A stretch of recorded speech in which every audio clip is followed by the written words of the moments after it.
श्री गणेश, श्री गणेश, श्री गणेश।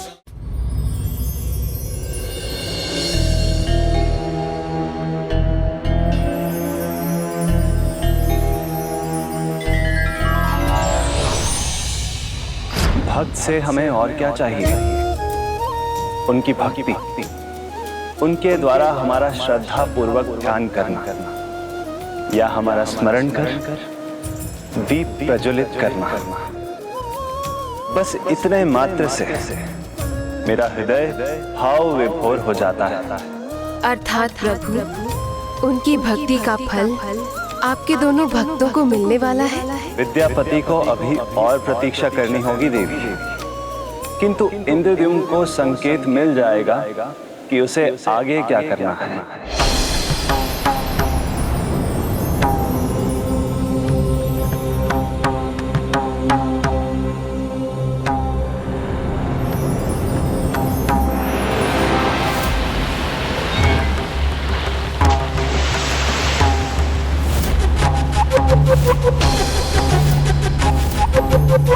सूर्योदय के साथ कल्प वृक्ष का एक कुंदा सागर तट पर पाओगे। उसे लाओ, उसी से तुम्हें मेरी प्रतिमा का निर्माण कर उसे यहाँ स्थापित करना है। जाओ, उसे ढूंढो और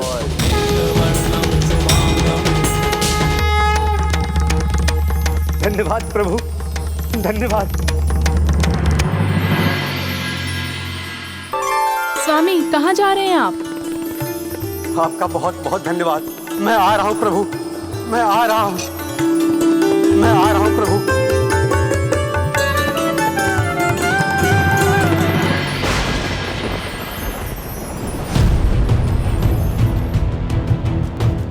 हाँ, ये उचित अवसर है। मैं प्रभु के श्री विग्रह को यहाँ से उठाकर उनके उचित स्थान तक पहुंचा सकता हूँ। किंतु भैया को क्या हो गया?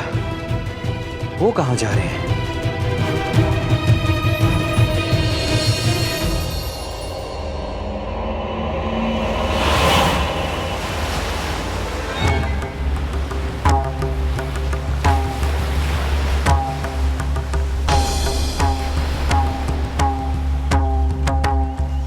क्या हुआ स्वामी?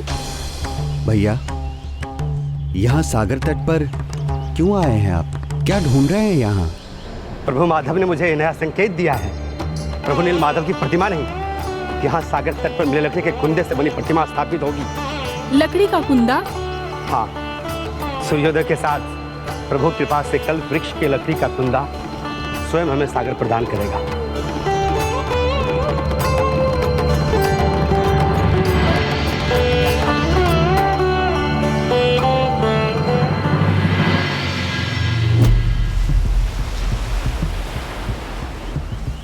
सूर्योदय तो हो गया, किंतु वो कुंदा कहाँ है? प्रभु का कहा सत्य कैसे हो सकता है?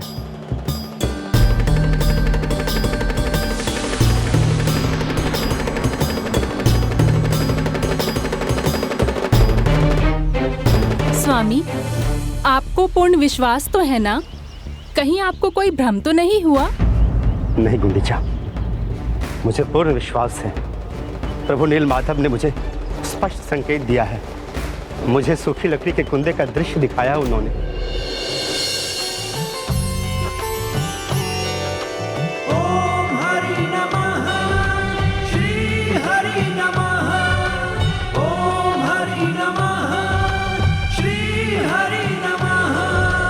विनती करूं भगवन स्वीकार करो, विनती करूं भगवन स्वीकार करो।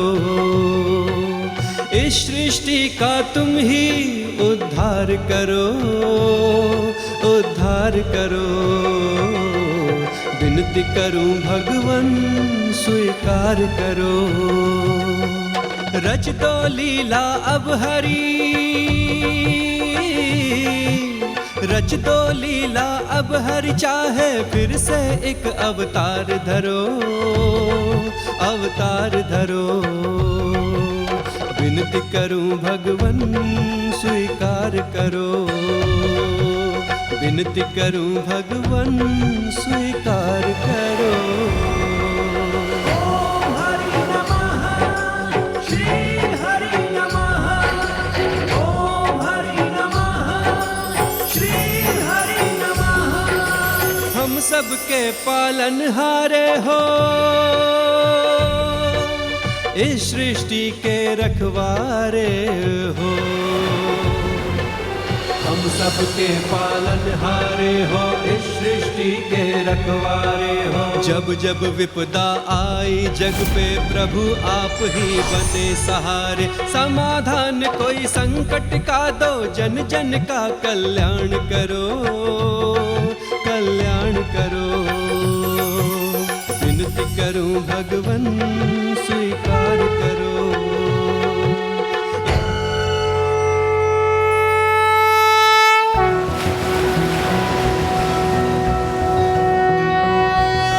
नारायणं गदाध्यक्षं गोविन्दं कीर्तिभाजनं गोवर्धनोद्धरं देवं भूधरं भुवनेश्वरम्।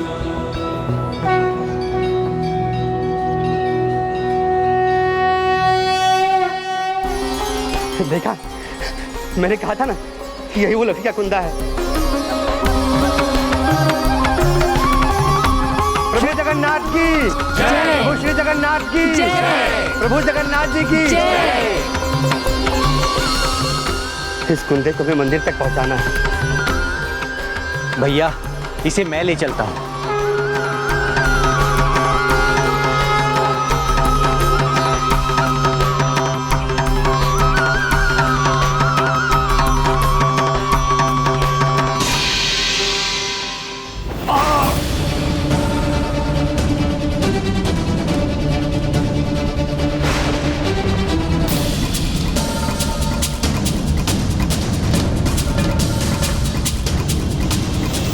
पाप में रंगे हाथ पुण्य के भागी नहीं बन सकते।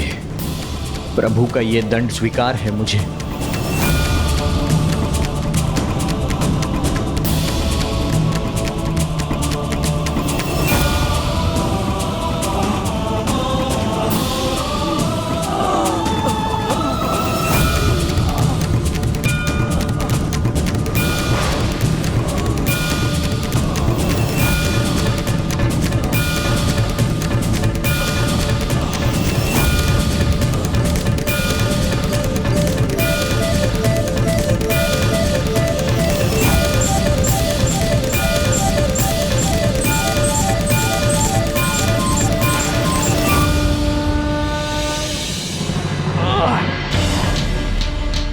संभव है मेरे रहते ये कार्य नहीं हो सकेगा। मैं ही हट जाता हूं।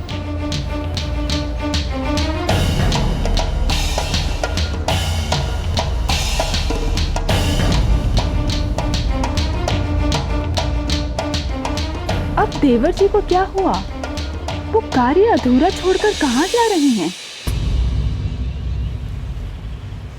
अपने संपूर्ण बल का प्रयोग करने के बाद भी मैं इसे हिला भी ना सका। अटूट भक्ति, सच्ची श्रद्धा और पूर्ण निष्ठा से जो भी कार्य किया जाता है उसमें सफलता अवश्य मिलती है। आपको भी मिलेगी, बस आपको निरंतर प्रयास करना है। मेरा बल आपके और जो भी आपका सहायक बनेगा उसके साथ रहेगा। संकट मोचन महाबली श्री राम भक्त हनुमान जी, संकट से उबारिए। मंदिर के निर्माण के समय आपने मुझे अपना बल दिया था, आज मुझे फिर आपके बल की आवश्यकता है। सहायता कीजिए प्रभु, मेरी सहायता कीजिए। निज मन मुकुर सुधारी, बरनौ रघुबर विमल जसु, जो दायक फलचारी।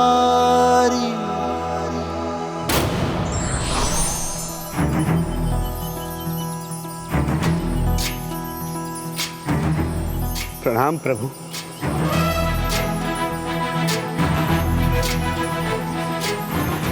प्रभु, मुझे एक बार फिर से आपके बल की आवश्यकता है। प्रभु का आदेश है, किसी दिव्य कुंद से प्रभु की प्रतिमा का निर्माण होना है, इसलिए इसे मंदिर तक ले जाने के लिए आपकी सहायता चाहिए प्रभु। महाराज इंद्रद्युम्न, कुछ कार्य ऐसे होते हैं जिसमें बल की आवश्यकता नहीं होती। कदाचित आपने प्रभु को ठीक से सुना नहीं था। उसी से तुम्हें मेरी प्रतिमा का निर्माण कर यहाँ स्थापित करना है। जाओ, उसे ढूंढो और ले आओ। हाँ प्रभु, अति उत्साह ने उस क्षण मेरी श्रवण शक्ति को छीन कर दिया था। मैंने प्रभु की पूरी बात ना सुनने की मूर्खता कर बैठी। ये मूर्खता नहीं राजन, भक्ति का प्रमाण है।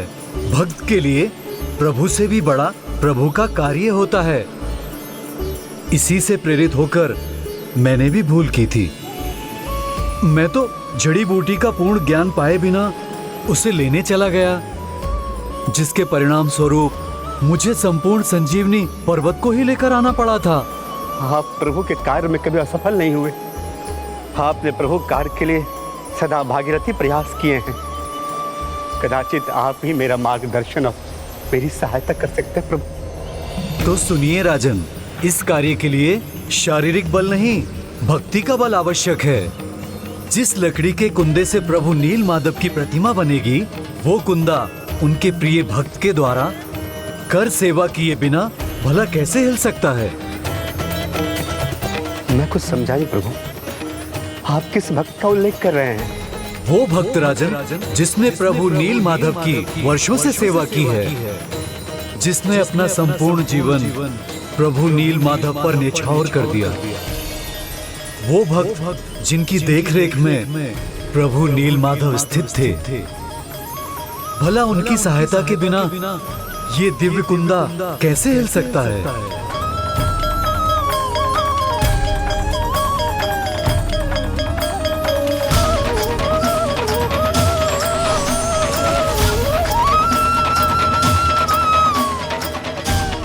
कौन है प्रभु के ये महान भक्त? ये तो सिर्फ विद्यापति बता सकता है। अनुज विद्यापति कहाँ है? हे प्रभु, मैंने जो किया वो सर्वथा अनुचित था। जब तक मैं अपनी उस भूल को नहीं सुधारूंगा, आपको आपके उचित स्थान लौटा नहीं दूंगा। आपके मंदिर की स्थापना का कार्य पूर्ण नहीं होगा। हे प्रभु, मेरे मन की दुविधा को शांत कीजिए और जो उचित है उसे समझने और करने में मेरी सहायता कीजिए प्रभु, मेरी सहायता कीजिए।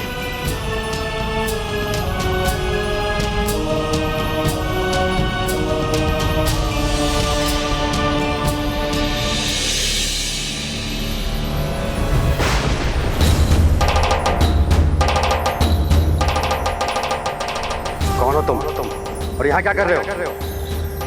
ना परिचय दो, बताओ कौन हो तुम?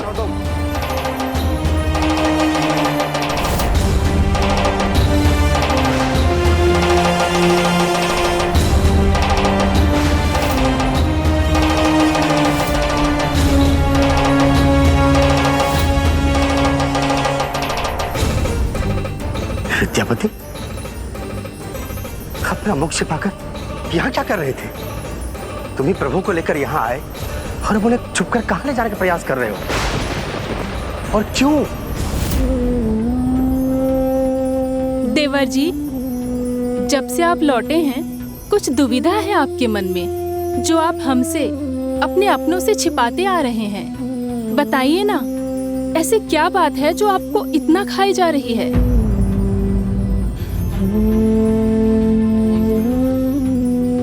भैया, एक बहुत बड़ी भूल हुई है मुझसे, जिस कारण इस शुभ कार्य में रह रहकर बाधाएं आ रही हैं। मुझे क्षमा कर दीजिए भैया, मैं वही भूल सुधारने का प्रयास कर रहा हूँ। कैसी भूल भ्राता? क्या हुआ है? भैया, मैं प्रभु नील माधव के विग्रह को बिना किसी की आज्ञा के ही ले आया हूँ। किंतु इतना ही नहीं, मेरा अपराध तो इससे भी बड़ा है कि सर्वप्रथम जिन्होंने मेरे प्राणों की रक्षा की, उनके साथ मैंने असत्य कहा, झूठा परिचय दिया उनको।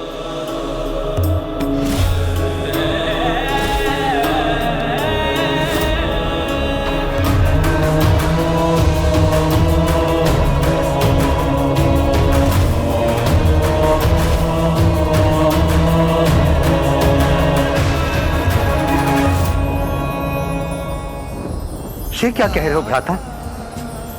विश्वास नहीं होता। ये कैसे हुआ?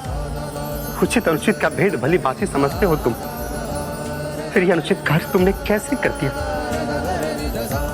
भैया, अपनी पत्नी को धोखा दिया मैंने। भक्त शिरोमणि और अपने श्वसुर विश्व बसु को धोखा दिया, जिनके लिए प्रभु नीलमाधव उनके सर्वस्व हैं, उनके जीवन का आधार हैं, जिन्हें मैंने उनसे छीन लिया। अर्थात हनुमान जी ने जिनका उल्लेख किया वो विश्व वसु ही हैं।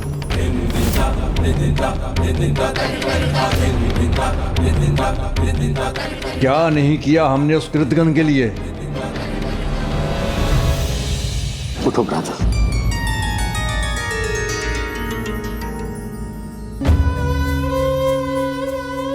अनुज, स्वयं को दोष मत दो।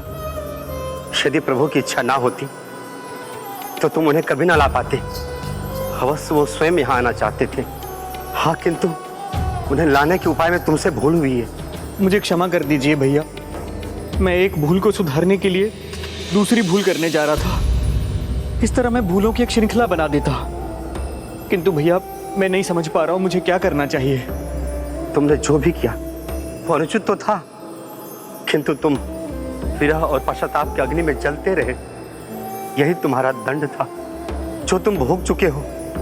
किंतु भैया, उससे मेरी भूल का सुधार कहाँ हुआ है? जो समय चला गया उसे तो कोई बदल नहीं सकता, किंतु आने वाले समय को बदलना व्यक्ति के हाथ में होता है। क्षमा करने का अधिकार केवल उनका होता है जिनके प्रति अपराध हुआ हो। उनके क्षमादान के बाद ही ईश्वर भी क्षमा करते हैं। तब मुझे आज्ञा दीजिए भैया। हाँ भ्राता, मैं भी तुम्हारे साथ चलूंगा।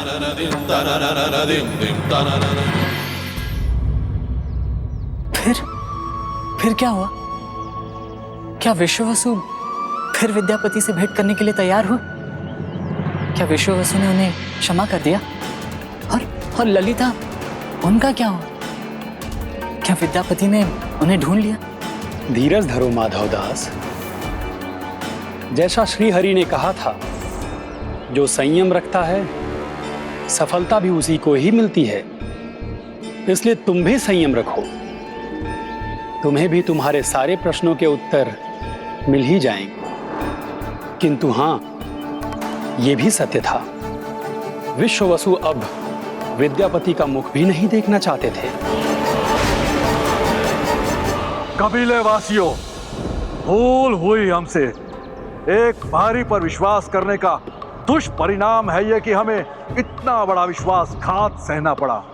वो दुष्ट, वो विद्यापति हमारे प्रभु, हमारे रक्षक को ही हमसे दूर ले गया। कबीले वासियों, हमें सावधान रहना होगा, बहुत सावधान। हमारे कबीले की सीमाओं की टक्कर सुरक्षा करनी होगी। अब किसी बाहरी व्यक्ति की छाया भी नहीं पड़नी चाहिए यहाँ। और यदि वह विद्यापति फिर सामने पड़ जाए तो जो उचित लगे उतना कठोर दंड देना उसे।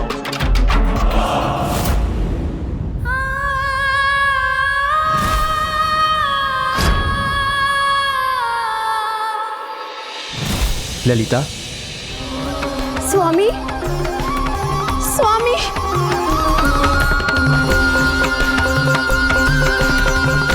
मैं जानती थी स्वामी, आप मेरे विश्वास को नहीं टूटने देंगे। आप अवश्य लौटेंगे स्वामी।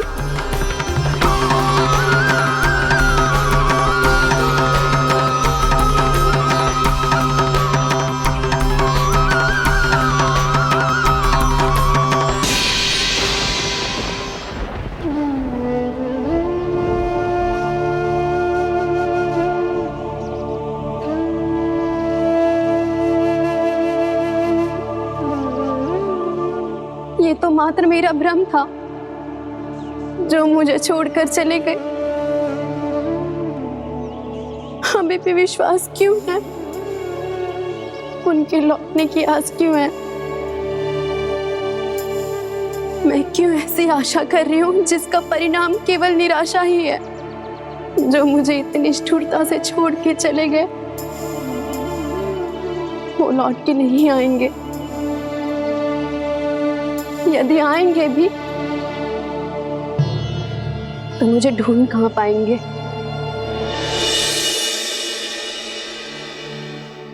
मैं यहाँ लौट तो आया हूँ, किंतु क्या मुख दिखाऊंगा ललिता को? पिताजी विश्ववसु जी से क्षमा कैसे मांगूंगा? भ्राता, तुम चिंता मत करो। मुझे विश्वास है कि सब कुशल होगा, क्योंकि भूल करने से अधिक साहस की आवश्यकता क्षमा याचना करने में होती है। बस तुम्हें उसी का साथ लेना है, और फिर विश्ववसु जी भी तुम्हें क्षमा करने से अपने आप को रोक नहीं पाएंगे।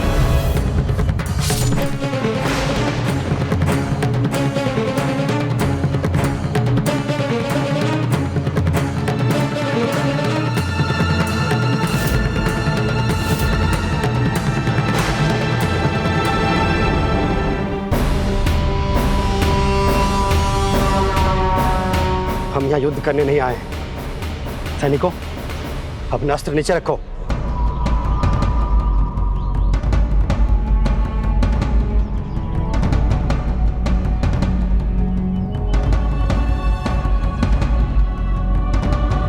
भैया, मुझे आगे बढ़ने का अवसर दीजिए, जाने दीजिए मुझे। नहीं अनुज, कहीं तुम्हें देखकर वो अपने क्रोध पर नियंत्रण ना रख सके। मुझे जाने दो। आप कबीले वासियों के युद्ध कौशल से मैं भली भांति परिचित हूं। मैं यहां युद्ध करने के आशय से नहीं आया हूं। मेरा नाम इंद्रद्युम्न है, महाराज इंद्रद्युम्न। मैं आपके कबीले के मुखिया विश्ववसु जी से भेंट करना चाहता हूं। राजा हो या रंक हो, उस दुष्ट ने हमारे साथ जो किया है, उसके बाद किसी भी बाहरी का प्रवेश यहाँ वर्जित है। हमें ज्ञात है कि हमसे भूल हुई है। हम उसके लिए क्षमा मांगकर विश्ववसु को प्रभु के महान कार्य के लिए आमंत्रित करना चाहते हैं। बस एक बार धोखा हो चुका हमें, अब फिर से किसी बारी की मीठी बातों पर विश्वास नहीं करेंगे। मैं आपका अपराधी आपके सामने हूँ, आपको मुझे जो भी दंड देना हो अवश्य दे, किंतु प्रभु नील माधव के लिए, उनके कार्य के लिए मेरे भ्राता महाराज इंद्रद्युम्न को विश्ववसु जी से भेंट करने दीजिए। प्रभु नील माधव को तो तुम ले गए छल से, अब भुगतो इसका दंड। रुको,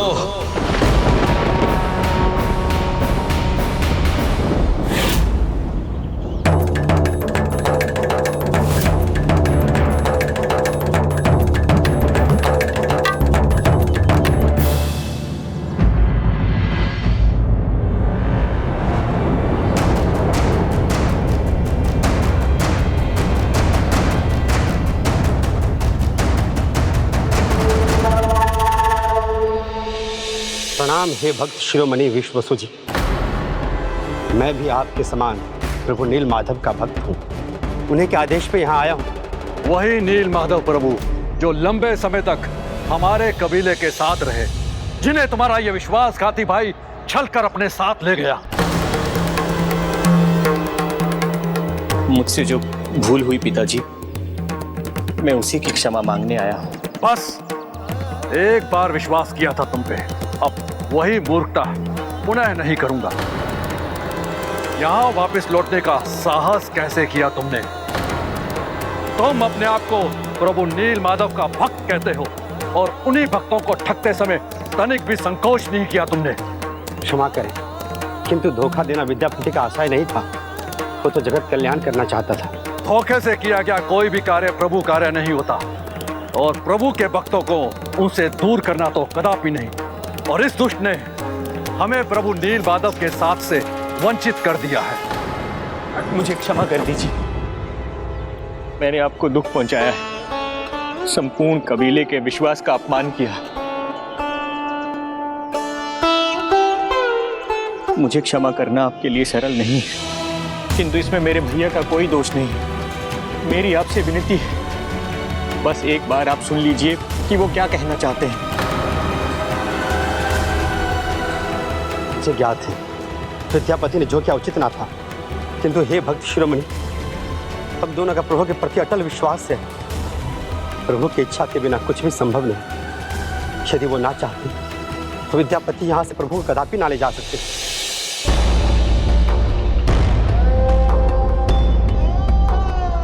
प्रभु ने स्वयं स्वप्न में प्रकट होकर संकेत दिया था।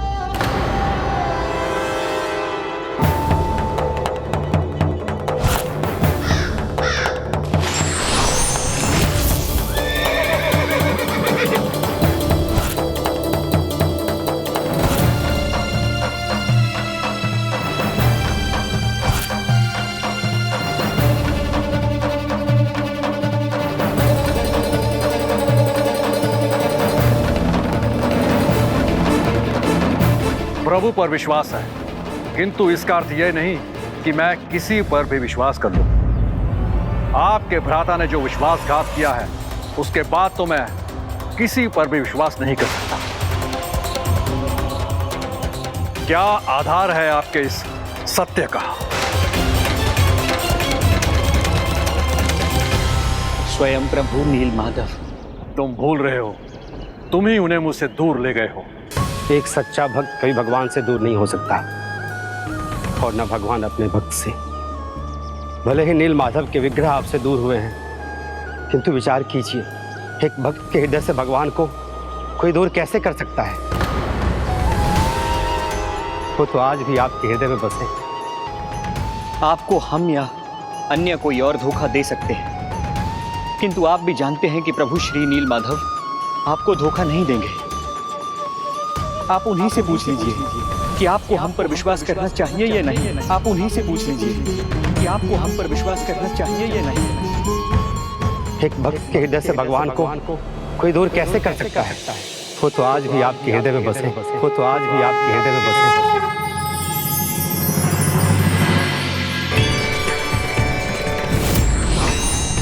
मेरे प्रिय भक्त विश्वासु, भविष्य में होने वाली घटना का ज्ञान था तुम्हें, और जिसे ज्ञान होता है उसे व्यर्थ चिंता नहीं करनी चाहिए। कबीले का मुखिया होने के नाते, कबीले के हर एक सदस्य के नाते, कबीले के हर एक सदस्य के लिए तुम्हारा भाव समान है। तो तनिक विचार करो, मैं भी तो समान रूप से ही सभी भक्तों को देखता हूँ। फिर मेरी कृपा केवल तुम्हारे कबीले तक कैसे सीमित रह सकती है? उस पर तो संपूर्ण धरती वासियों का अधिकार है। और मेरा प्रिय भक्त क्या ऐसा चाहेगा कि मेरी कृपा और आशीर्वाद से कोई भी भक्त वंचित हो जाए? जगन्नाथपुरी में मेरे विग्रह की स्थापना का प्रथम कार्य तुम्हारे ही हाथों से होगा। इतने वर्षों से तुमने मेरी सेवा की है, उसके लिए ये मेरा आशीर्वाद। अब चुनाव तुम्हें करना है। तुम्हें अपने नीलमाधव चाहिए या अपने नीलमाधव का आशीर्वाद?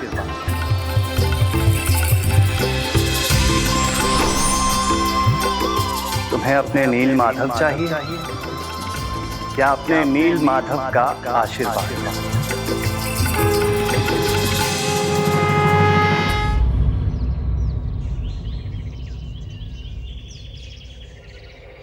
उचित कहा तुमने। नीलमाधव विग्रह मुझसे दूर हुए हैं, प्रभु नीलमाधव स्वयं नहीं। उनकी यही इच्छा है तो मैं तुम्हारे साथ अवश्य जाऊंगा।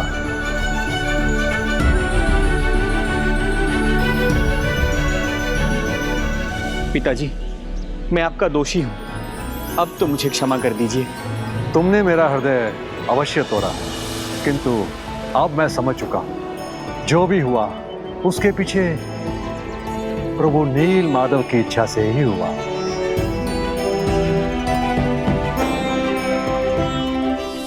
मैं तुम्हें क्षमा करता हूं।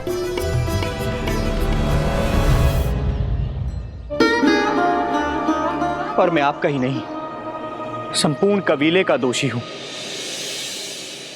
मुझे क्षमा कर दीजिए। और सबसे अधिक दोषी मैं अपनी पत्नी ललिता का हूं। मुझे उससे क्षमा मांगने की अनुमति दीजिए।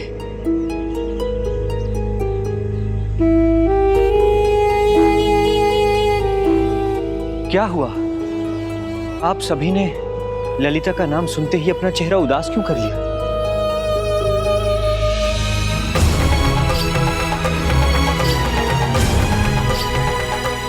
जब उसने हमें नहीं बताया कि तुम प्रभु नीलमाधव को लेकर कहां गए, तो हमने भी उसे समान रूप से दोषी मान के इस कबीले से निष्कासित कर दिया। दुर्भाग्यवश कोई नहीं जानता कि वो इस समय कहां है। ये आप क्या कह रहे हैं? यदि मेरी पत्नी ललिता मुझे नहीं मिली और उसने मुझे क्षमा नहीं किया, तो मैं कभी स्वयं को क्षमा नहीं कर पाऊंगा। मेरा जीवन व्यर्थ हो जाएगा।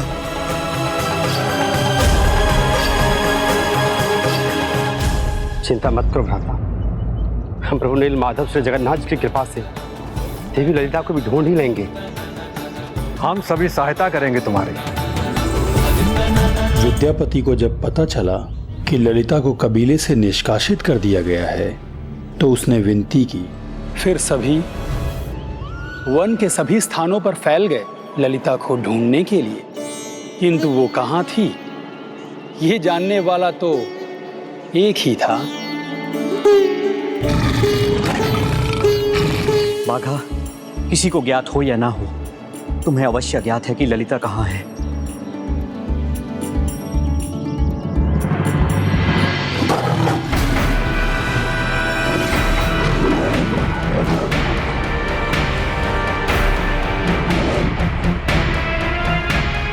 बाघा, ये बाघा किस पर क्रोधित हो रहा है?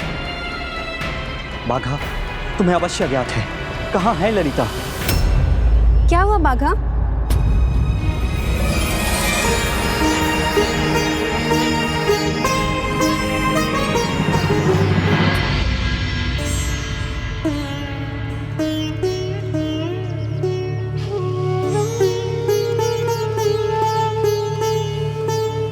नहीं,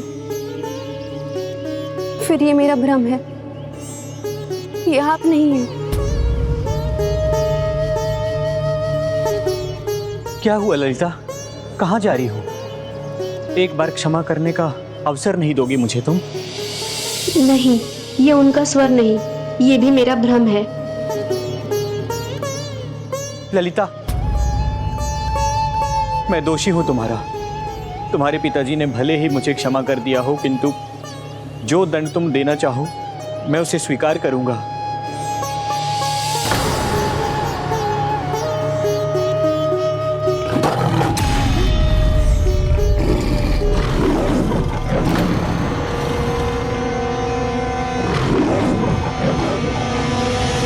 बाघा, क्या ये वास्तव में है यहाँ? हाँ ललिता, मैं ही हूं। मैं तुम्हें अपने साथ ले जाने आया हूं।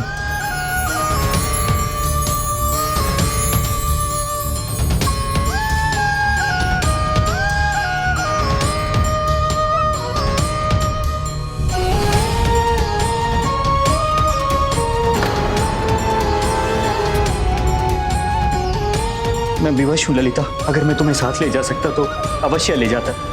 अब क्यों आए हैं आप यहाँ? आप यहाँ से जाते समय मुझे ही नहीं बल्कि मेरी कोख में पल रही संतान को भी छोड़ के गए थे। संतान? मेरी संतान? हाँ,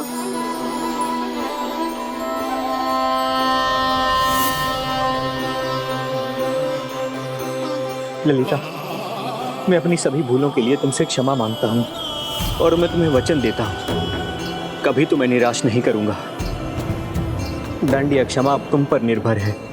क्षमा तो मैं भी तुमसे मांगता हूं पुत्री। तुम्हारे पति ने जो किया उसके पीछे एक अच्छा कारण था। उसने मुझे समझाने का भी प्रयास किया, किंतु मैंने ही उसे अनसुना कर दिया और वो अनुचित पथ चुनने पर विवश हो गया। अर्थात मैं सही थी, मेरा विश्वास सही था। आपने ये सब संसार के कल्याण के लिए किया। हाँ देवी ललिता, अब आप भी हमारे साथ चलेंगी और पुरी के श्री जगन्नाथ जी के मंदिर में उनकी स्थापना में अपना योगदान देंगी। और इस प्रकार विद्यापति ने ललिता और विश्व वसु से क्षमा प्राप्त कर अपना प्रायश्चित कर लिया और फिर सभी उस दिव्य कुंडे के निकट पहुँचे जिससे प्रभु की प्रतिमा की रचना होनी थी।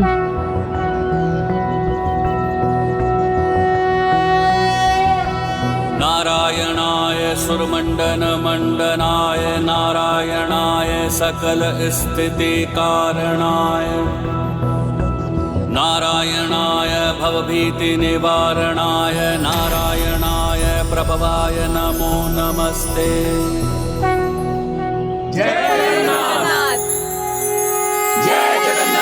जगन्नाथ की श्री नीलमाधव की जय जगन्नाथ प्रभु नीलमाधव की जय जगन्नाथ प्रभु नीलमाधव की प्रभु जगन्नाथ जी की प्रभु जगन्नाथ जी की प्रभु जगन्नाथ जी की प्रभु जगन्नाथ जी की प्रभु नीलमाधव की।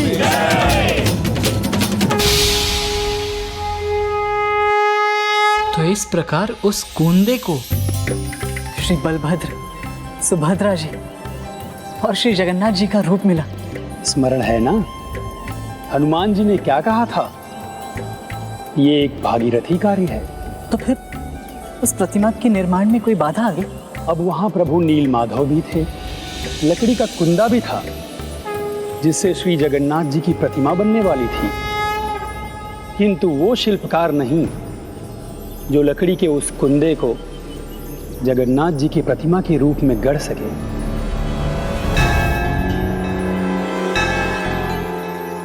कोई प्रभु के श्री विग्रह को देख पाने में असमर्थ था।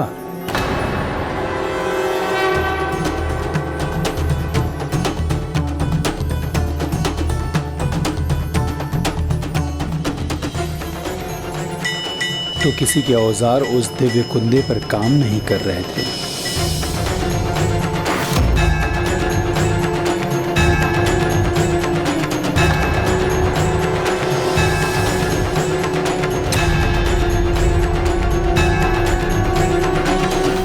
आपने तो मेरी जिज्ञासा और बढ़ा दी। प्रभु की प्रतिमा की रचना बिना किसी रचनाकार के कैसे संभव हो? और यदि कोई सक्षम शिल्पकार ही नहीं था तो फिर प्रभु की प्रतिमा की रचना कैसे हुई? बताइए ना, इंद्रद्युम्न ने इस समस्या का समाधान कैसे किया? भैया, हमारी प्रतीक्षा समाप्त होने वाली है। हाँ महाराज, हमने अनेक श्रेष्ठ मूर्तिकार और शिल्पकार ढूंढ लिए हैं। कहाँ हैं वो? आइए, पधारिए।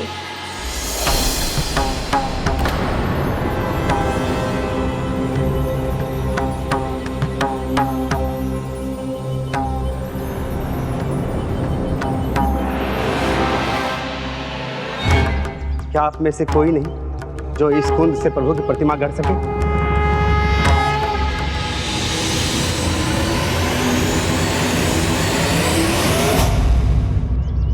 क्षमा कीजिए महाराज, हम में से कुछ पत्थर पर शिल्प रचना करते हैं, ये मिट्टी से मूर्ति बनाते हैं, किंतु काष्ठ से मूर्ति बनाने वाला हम में से कोई भी नहीं। वो काष्ठ पर कार्य करना भी चाहें तो ऐसे अद्भुत काष्ठ की प्रतिमा बनाने के लिए उचित औजार नहीं है महाराज हमारे पास। महाराज, हम तो प्रभु के दर्शन करने में भी सक्षम नहीं हैं, तो हम उनकी प्रतिमा क्या गढ़ पाएंगे? हमें तो ये भी ज्ञात नहीं है कि प्रभु जगन्नाथ जी दिखाई कैसे देते हैं, उनका स्वरूप क्या है, कैसा है। क्षमा करें महाराज, हम में से किसी से भी यह कार्य नहीं हो पाएगा।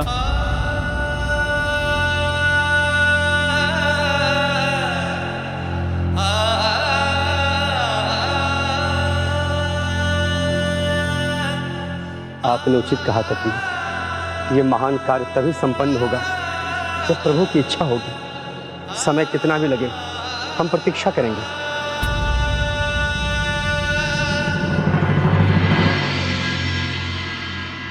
तो फिर क्या हुआ? क्या वो किसी योग्य शिल्पकार को ढूंढ सके? आवश्यकता केवल योग्य शिल्पकार की नहीं थी, बात दिव्यता की भी थी। प्रभु जगन्नाथ जी की दिव्य और भव्य मूर्ति के निर्माण के लिए केवल योग्य नहीं, दिव्य शिल्पकार की आवश्यकता थी। किंतु यदि धरती पर इतना दिव्य शिल्पकार था ही नहीं, तो फिर प्रभु जगन्नाथ जी की इतनी दिव्य, इतनी सुंदर और अद्भुत प्रतिमा की रचना कैसे हुई? अंततः तुमने ये स्वीकार कर लिया कि मंदिर के गर्भगृह में प्रभु की जो दिव्य प्रतिमा स्थापित है वो जगत के नाथ जगन्नाथ जी की है। हाँ, स्वीकार तो किया है मैंने, किंतु मेरे विश्वास को बल तभी प्राप्त होगा जब मुझे प्रभु श्री जगन्नाथ जी के बारे में सब कुछ ज्ञात होगा। हरि अनंत, हरि कथा अनंत। प्रभु का ज्येष्ठ होकर भी जब मुझे उनके बारे में सब कुछ ज्ञात नहीं,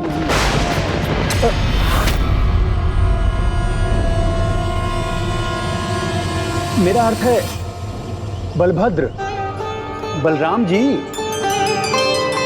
श्री कृष्ण प्रभु के ज्येष्ठ हैं ना वो। इस समूचे ब्रह्मांड में प्रभु को लेकर जितना उनको ज्ञात है, अन्य किसी को नहीं। किंतु अभी प्रभु जगन्नाथ जी के बारे में उन्हें भी सब कुछ ज्ञात नहीं। एक साधारण भक्त होने के नाते मुझे उनको लेकर जो भी ज्ञात है तुम्हें सब बताऊंगा। तो बताइए ना, इस महान कार्य को संभव करने के लिए महाराज इंद्रद्युम्न ने क्या किया? भक्त की भक्ति उसे शक्ति देती है और उसकी समस्याओं का समाधान सदैव प्रभु के पास से ही आता है। और इस प्रकार सब प्रयास करने के बाद महाराज इंद्रद्युम्न ने एक बार फिर से सहायता के लिए उनकी ओर देखा जो सदैव महाराज के सहायक बनते थे, प्रभु जगन्नाथ।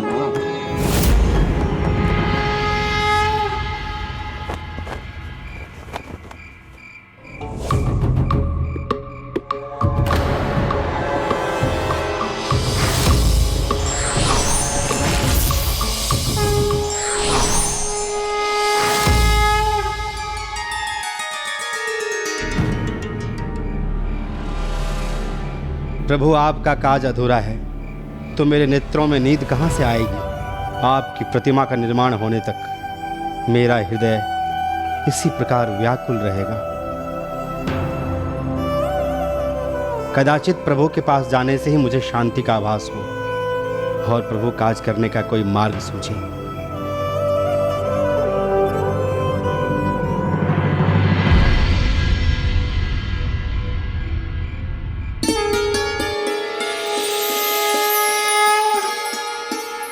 वो काष्ठ पर कार्य करना भी चाहें तो ऐसे अद्भुत काष्ठ की प्रतिमा बनाने के लिए उचित औजार नहीं है महाराज हमारे पास।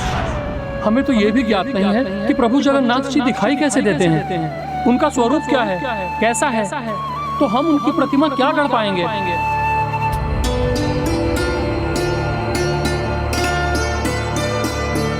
प्रभु, भक्त की विनती सुनिए, मुझे उचित मार्ग दिखाइए, कोई संकेत दीजिए प्रभु।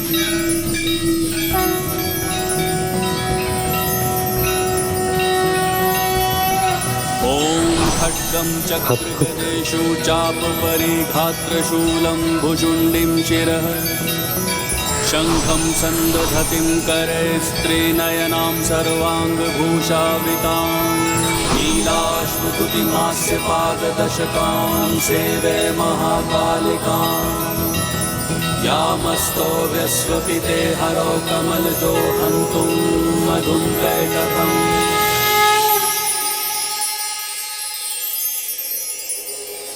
प्रभु, मैं धन्य हो गया आपके स्वरूप के दर्शन पाकर। किंतु प्रभु, आपके दर्शन तो सभी भक्तों को मिलने चाहिए।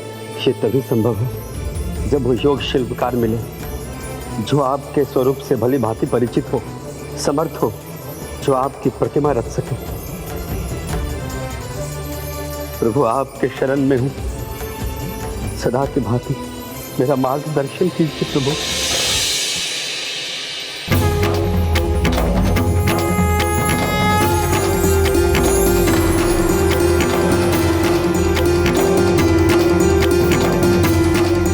सर्वधर्मान् परित्यज्य मामेकं शरणं व्रज। जो सब कुछ त्याग कर मेरी शरण में आता है उसे मैं प्रत्येक चिंता से मुक्त कर देता हूँ। तुम्हें योग्य शिल्पकार मिलेगा जो मेरी प्रतिमा का निर्माण करेगा। कल सूर्यास्त से पहले जब वो स्वयं तुम्हारे पास आएगा तब तुम्हारा कर्तव्य होगा उसे पहचान कर अपने मन की शंका को दूर कर उसकी योग्यता पर विश्वास करना। वो शिल्पकार मेरे उस रूप से भली भांति परिचित जिसकी मूर्ति उसे बनानी है।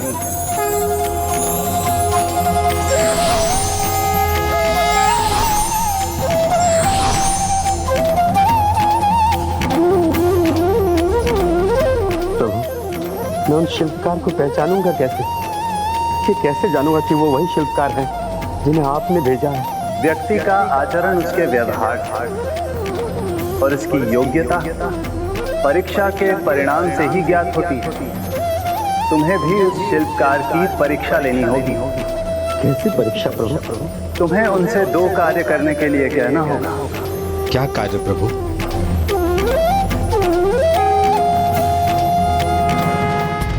अगले दिन सभी के मन में यही प्रश्न उत्पन्न हुआ जब महाराज इंद्रद्युम्न ने उन्हें अपने आभास के बारे में बताया। अब किसी शिल्पकार को ढूंढने की कोई आवश्यकता नहीं है अनुज विद्यापति। ना अब तुम्हें यहाँ वहाँ भटकना है और ना ही उस दिव्य शिल्पकार को ढूंढना है। विश्ववसु जी, ना ही अब आपको कहीं कोई संदेश भेजना है। तो क्या हमें वो शिल्पकार मिल गए स्वामी? नहीं, अभी नहीं, किंतु स्वयं प्रभु ने मुझे कहा है अब हमें कहीं नहीं जाना है। हम जिस शिल्पकार को ढूंढ रहे हैं वो स्वयं यहाँ आएंगे हमारे पास। किंतु भैया, हमने संपूर्ण जम्बूद्वीप में संदेश भिजवाया है। संभव है अनेकों शिल्पकार आए हैं। उसमें वो योग्य शिल्पकार कौन है ये हमें कैसे ज्ञात होगा? उनका उपाय है मेरे पास। उनसे बस 2 सरल कार्य करने को कहना है। वो जो कर सकेंगे वही वो शिल्पकार होंगे। 2 कार्य? कौन से 2 कार्य स्वामी? समय आने पर आप सभी को ये भी ज्ञात हो जाएगा, किंतु हमें अभी एक ही कार्य करना है, उन महान शिल्पकार की प्रतीक्षा।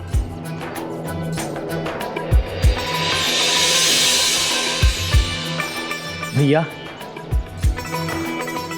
आपका यहाँ प्रतीक्षा करना आपको शोभा नहीं देता। आप हमारे महाराज हैं। भगवान के मंदिर में उनके आगे पद, स्थान, संपत्ति के सभी भेद मिट जाते हैं। उनके लिए तो हम सभी भेद से परे बस उनके भक्त हैं। सत्य है भैया, किंतु ये भी सत्य है कि अनुज के होते हुए यदि अग्रज को कष्ट हो तो सर्वथा अनुचित है। प्रतीक्षा ही करनी है तो मुझे प्रतीक्षा करने दीजिए। नहीं भ्राता, आज इतने महान शिल्पकार का आगमन होने वाला है। मैं अति उत्साहित हूँ। विश्राम नहीं, मुझे तो प्रतीक्षा में ही आनंद मिलेगा। मैं यही रहूँगा, स्वयं उनकी प्रतीक्षा करूँगा।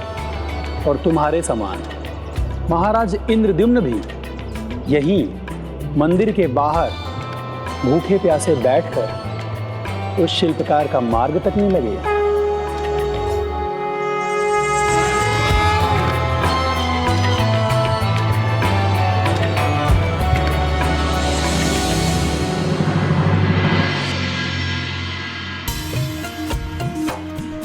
भैया, ये शिल्पकार नहीं है, ये तो पुष्प एकत्र कर लाने वाले हैं।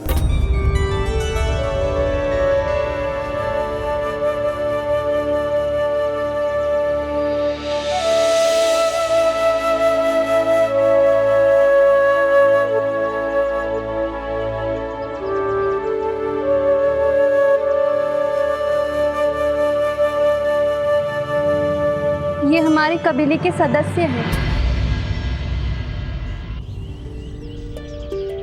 महाराज, सूर्यास्त होने को आया किंतु कोई शिल्पकार नहीं आया। किंतु सूर्यास्त अभी हुआ नहीं है, वो अवश्य आएंगे। विश्ववसु जी, विश्वास रखिए, मेरे प्रभु ने जो कहा है वो तो होके ही रहेगा। स्वामी, अपने भक्त से इतनी प्रतीक्षा क्यों करवा रहे हैं आप? ये प्रतीक्षा नहीं, भक्त के अटूट विश्वास की परीक्षा है। जिस प्रकार सूर्यदेव को चमकने के लिए स्वयं तपना पड़ता है और तभी वो संसार को प्रकाशित कर पाते हैं, उसी प्रकार राजा इंद्रद्युम्न को विश्वास की अग्नि परीक्षा में तपकर दृढ़ता के साथ बाहर निकलना है। इस परीक्षा में खरे उतरने पर ही वो मेरी प्रतिमा का निर्माण करवा सकेंगे, अन्यथा ये समय मेरी प्रतिमा के निर्माण और स्थापना का उचित समय नहीं, ये तो तभी ज्ञात होगा जब समय रेत के समान उसके हाथ से फिसलने लगेगा।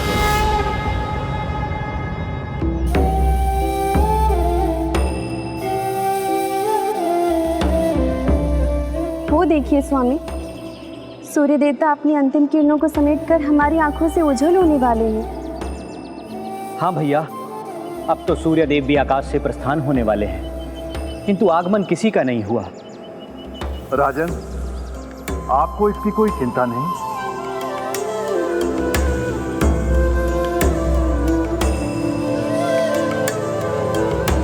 स्वामी देखिए, कोई आ रहा है।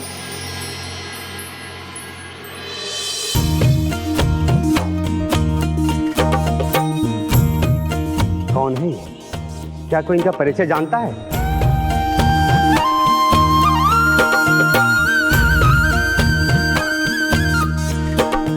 प्रणाम, आपका स्वागत है। क्या आप काष्ठ शिल्पकार हैं? हाँ राजन, जैसे ही मैंने सुना कि आप मुझे ढूंढ रहे हैं, दूर स्थित अपने नगर से चलकर सीधा यहाँ आ गया। आपके कार्य के लिए मैं सर्वथा योग्य हूँ। व्यक्ति का आचरण उसके व्यवहार और इसकी योग्यता परीक्षा के परिणाम से ही ज्ञात होती है। क्या हुआ राजन, क्या आपको मेरी योग्यता पर विश्वास नहीं?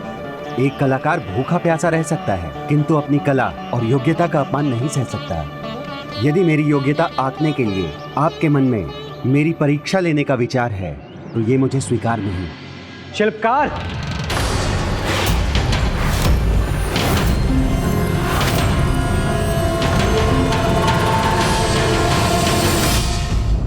कदाचित तुम भूल रहे हो कि तुम किसके समक्ष खड़े हो। ये मालवा के महान राजा हमारे महाराज इंद्रद्युम्न हैं। नहीं भ्राता, ये समय क्रोध करने का नहीं है। जैसा कि मैंने कहा था कि मंदिर में हम सभी भगवान के साधारण भक्त हैं। जिस प्रकार सुख व्यक्ति के आचरण की परीक्षा लेता है और दुख व्यक्ति के धैर्य की, उसी प्रकार योग्यता भी व्यक्ति के सामर्थ्य की बार बार परीक्षा लेती है, जिसके परिणाम स्वरूप ही उसके प्रति दूसरों का विश्वास जागता है। परीक्षा तो भगवान भी लेते हैं अपने भक्तों की, फिर परीक्षा में अपमान होने का कोई कारण नहीं। वो भगवान है, उन्हें हम पर पूर्ण अधिकार है, किंतु यहाँ पर ना आप भगवान हैं और ना ही मैं आपका भक्त हूँ। इसलिए मैं परीक्षा देकर आपसे स्वयं का और अपनी कला का अपमान कभी नहीं करवाऊंगा। नहीं विद्यापति, उन्होंने परीक्षा देना स्वीकार नहीं किया, अर्थात इस शुभ कार्य को करना उनके भाग्य में नहीं, वो उसके योग्य पात्र नहीं। किंतु राजन, अब समय कहाँ है? जब तक सूर्य की अंतिम किरण भी लुप्त नहीं होती, मेरा विश्वास तो अटल रहेगा। भगवान को जिन्हें भेजना है वो उन्हें अवश्य भेजेंगे। अब समय हो गया, आप प्रस्थान कर सकते हैं। धन्यवाद प्रभु। अर्थात प्रभु, विश्वास की परीक्षा में सफल हो गया आपका भक्त। विश्वास की वास्तविक परीक्षा तो अब हो। स्वामी, भोर से भूखे प्यासे यहाँ बैठकर उस शिल्पकार की प्रतीक्षा कर रहे हैं आप, किंतु अब तो समय सीमा भी बीत गई। हाँ भैया, लगता है अब आज कोई नहीं आने वाला। आप चलकर विश्राम कीजिए। क्योंकि किसी को आना होता तो अब तक आ चुका होता। हाँ, संभव है महाराज, जो शिल्पकार अभी आए थे और जिन्होंने परीक्षा देने से मना कर दिया था, कदाचित वही थे जिन्हें आज आना था, किंतु आरंभ में ही वो असफल हो गए। इसलिए अब यहाँ बैठने का कोई लाभ नहीं। आइए चलिए। संभव है ये उनकी परीक्षा नहीं, हमारी परीक्षा हो, हमारे विश्वास की परीक्षा हो। क्या आपको विश्वास नहीं कि भगवान ने स्वयं मुझे आकर आदेश दिया था? क्या आपको भगवान पर ही विश्वास नहीं? नहीं स्वामी, हमें आपके कहे पर और प्रभु श्री नील माधव पर पूर्ण विश्वास है, किंतु आपने ही कहा था और प्रभु के वचन भी थे कि सूर्यास्त से पहले ही कोई शिल्पकार आ जाएगा। किंतु अभी सूर्यास्त कहाँ हुआ है? हमें उनकी झलक ना दिख रही है, किंतु उनकी किरणें तो दिखाई दे रही है। और मुझे पूर्ण विश्वास है, अंधेरा होने से पहले प्रभु का कहा अवश्य सत्य होगा। आशा का दीपक जिसके हृदय में प्रज्वलित होता है, वही दूसरों के हृदय को भी आशा की ज्योति से प्रकाशित कर पाता है। जिसमें वास्तव में विश्वास होता है, वही दूसरों में विश्वास जागरूक करने में समर्थ होता है। वो देखिए, वो रहे हमारे शिल्पकार। आपको विश्वास है महाराज कि वही हैं? मुझे पूर्ण विश्वास है कि वही हैं जिनकी प्रतीक्षा हम दिन भर से कर रहे हैं।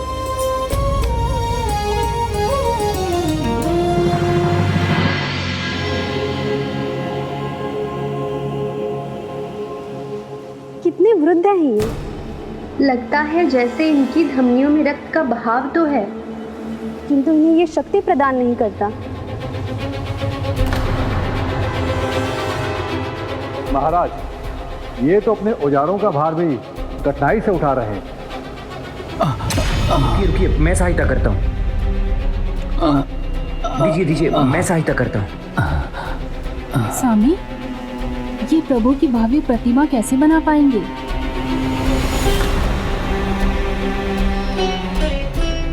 मुझे प्रभु पर अटल विश्वास है।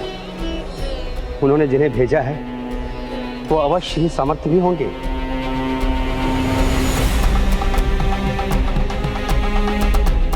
प्रणाम राजन। प्रणाम। क्षमा कीजिए, आना तो मैं सूर्यास्त से पहले चाहता था, किंतु इस वृद्ध शरीर ने यहाँ आने में विलंब कर दिया। सूर्यदेव का अस्त तब माना जाता है जब पूर्ण रूप से अंधेरा हो जाए। अभी तो समय शेष है, आपको आने में कोई विलंब नहीं हुआ है। उचित है, मैं प्रभु कार्य के लिए उनकी इच्छा से यहाँ आया हूँ। मैंने सुना है प्रभु की काष्ठ की प्रतिमा बनाने के लिए आपको विशेष शिल्पकार की आवश्यकता है। तो क्या वो शिल्पकार आप हैं? प्रभु की कृपा है इन हाथों में। इनका कार्य देखकर आप चकित हो जाएंगे। आप ये कार्य मुझे सौंप कर तो देखिए।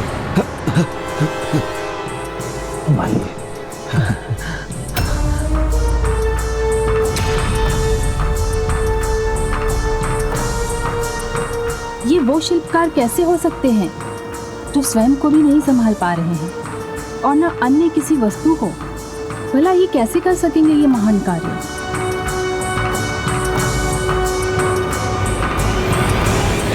शरीर वृद्ध हुआ है, दुर्बल हुआ है, मानता हूँ, किंतु मेरा कौशल वो तो आयु के साथ और भी बढ़ा है। तो कहिए राजन, आपको विश्वास है मुझ पर?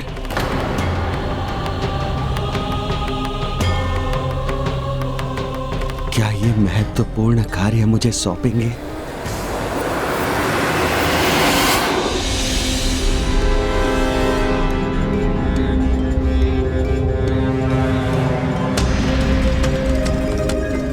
नहीं स्वामी, ये महान कार्य आप इन्हें नहीं दे सकते।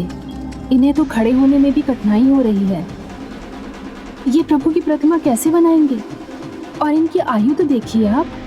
प्रतिमा बनाने में न जाने कितना समय लग जाएगा, और इन्हें देख के तो लगता है कि इनके पास अधिक समय नहीं है।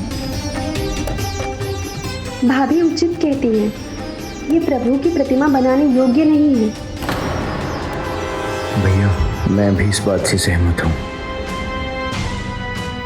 आप लोग परस्पर विमर्श ही करते रहेंगे या मुझे भी सूचित करेंगे? मैं ये कार्य करने वाला हूँ अथवा नहीं? मुझ पर विश्वास हो तभी ये कार्य मुझे सौंपने का निर्णय लीजिएगा महाराज, अन्यथा मैं जाता हूँ। रुकिए, किसी अन्य में विश्वास हो ना हो, मुझे अपने ईश्वर में पूर्ण विश्वास है। और यदि उन्होंने आपको यहाँ भेजा है, ये शुभ कार्य आपके ही हाथों से होगा। किंतु आपको कार्य सौंपने से पहले आपको मुझे परीक्षा देनी होगी। परीक्षा लेने में आपको हिचकिचाने की कोई आवश्यकता नहीं, और ना ही परीक्षा देने में मुझे कोई संकोच है। परीक्षा से ही आपका विश्वास जागृत होगा, ये कार्य मैं सफलतापूर्वक कर सकूं। और मुझे भी विश्वास होगा कि मैं स्वयं को प्रमाणित कर इस कार्य को करने का अधिकार अर्जित किया है। तो कहिए राजन, क्या परीक्षा देना है मुझे? जो मुझे अपने मन की दृष्टि से देख ले, वो योग्यता की प्रथम सीढ़ी को पार कर लेगा। इसलिए तुम उनके नेत्रों पर वस्त्र पट्टी बांधकर उन्हें मेरे विग्रह तक पहुंचने के लिए कहना। आपको बिना मार्गदर्शन के स्वयं ही उस स्थान पर पहुंचना होगा जहां प्रभु विग्रह और दिव्य कुंदा रखा है, जिससे प्रभु की प्रतिमा का निर्माण होगा।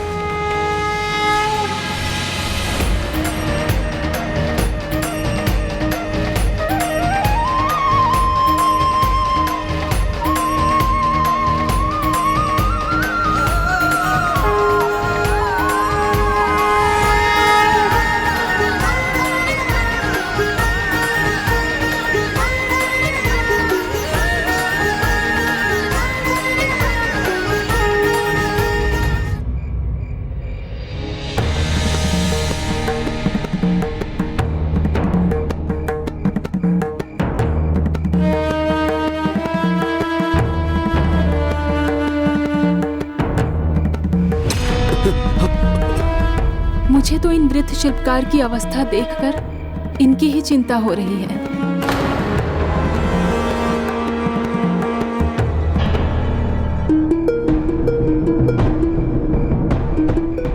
आश्चर्य, ये तो सीधे प्रभु नील माधव के कक्ष की ओर बढ़े जा रहे हैं।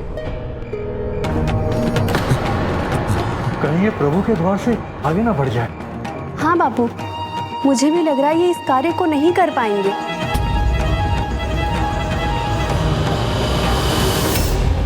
हरि बोल।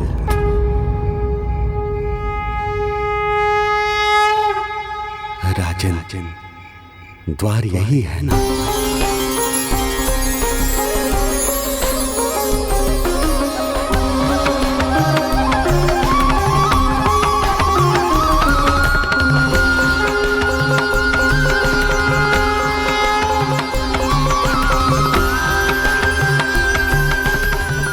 प्रभु, क्या हम प्रभु के निकट आ चुके हैं राजन?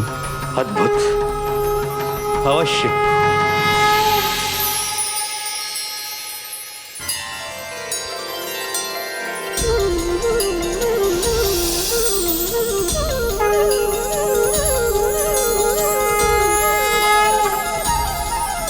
हे जग के नाथ, आप पर जिसकी कृपा हो वो कभी भटक नहीं सकता। आपको कोटि कोटि नमन।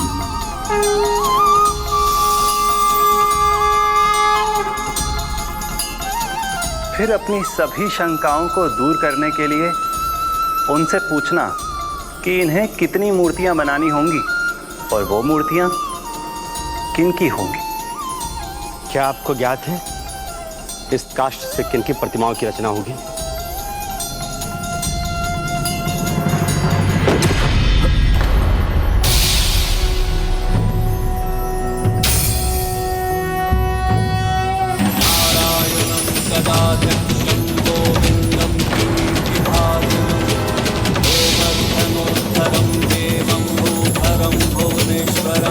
अद्भुत, सर्वथा अद्भुत। अब तक जिस काष्ठ पर कोई भी शिल्पकार एक चिन्ह तक अंकित नहीं कर सका, उसी काष्ठ पर इन्होंने एक नख मात्र से प्रभु का तिलक अंकित कर दिया। इस काष्ठ से 4 भव्य और दिव्य प्रतिमाएं बनेंगी। प्रथम जगन्नाथ नील माधव श्री कृष्ण की, जिनका वर्ण नीले मेघ के समान श्याम होगा। दूसरी प्रतिमा होगी बलभद्र की, शंख या चंद्रमा के समान गौर वर्ण की। तीसरी प्रतिमा होगी बलभद्र जी और जगन्नाथ जी के बीच सुभद्रा जी की, चंदन के रंग के समान। और चौथी प्रभु विष्णु के दिव्य अस्त्र सुदर्शन चक्र की, सुनहरे वर्ण की। शत शत नमन प्रभु नील माधव को, जिन्होंने हमारे पास इन्हें भेजने की कृपा की। प्रभु नील माधव की, प्रभु जय जगन्नाथ की, प्रभु नील माधव की। अर्थात आपको विश्वास है मुझ पर और ये कार्य आप मुझे सौंप रहे हैं। हाँ, मैं जान गया हूं आपको मेरे प्रभु ने भेजा है। जहां प्रभु की इच्छा वही मेरी इच्छा। ये लीजिए, अपने औजार लीजिए। रुकिए राजन,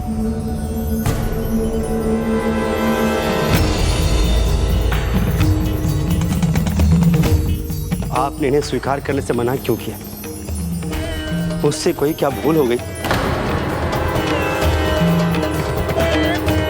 इस कार्य के लिए अपने औजार लेने से पहले मेरे कुछ नियम बताना चाहता हूं राजन। मुझे आशा है उसे स्वीकार करने में आपको कोई आपत्ति नहीं होगी राजन। आपने मेरा विश्वास जगाने के लिए मेरे द्वारा परखा जाना स्वीकार किया, तो मैं अपना विश्वास जताने के लिए आपके नियम को अवश्य स्वीकार करूंगा। मेरा प्रथम नियम है, अगले 21 दिन जब तक मैं प्रभु की प्रतिमाओं का निर्माण करूंगा, मैं इस कक्ष में अकेला रहूंगा। दूसरा नियम, अगले 21 दिन ना ही कोई मुझे पुकारेगा और ना ही कोई मेरे कार्य में हस्तक्षेप करेगा। कक्ष के द्वार सदा बंद रहेंगे। हे महान शिल्पकार, मुझे आपके सभी नियम स्वीकार हैं। तो कार्य आरंभ करने में मैं कोई विलंब नहीं करना चाहता हूँ। अवश्य, किंतु हमें अपना परिचय देकर हमें कृतार्थ करें, जिससे भविष्य में सभी भक्तों को ज्ञात हो सके कि पुरी के जगन्नाथ मंदिर में प्रभु मूर्त रचने वाले कौन महान शिल्पकार थे। प्रभु के मंदिर में हमारा एक ही परिचय है, हम सब उसके भक्त हैं और यही संसार को भी ज्ञात होना चाहिए। अब द्वार बंद करने का समय हो गया है, किंतु उससे पहले मैं आप सभी को अपना नियम स्मरण कराना चाहता हूँ।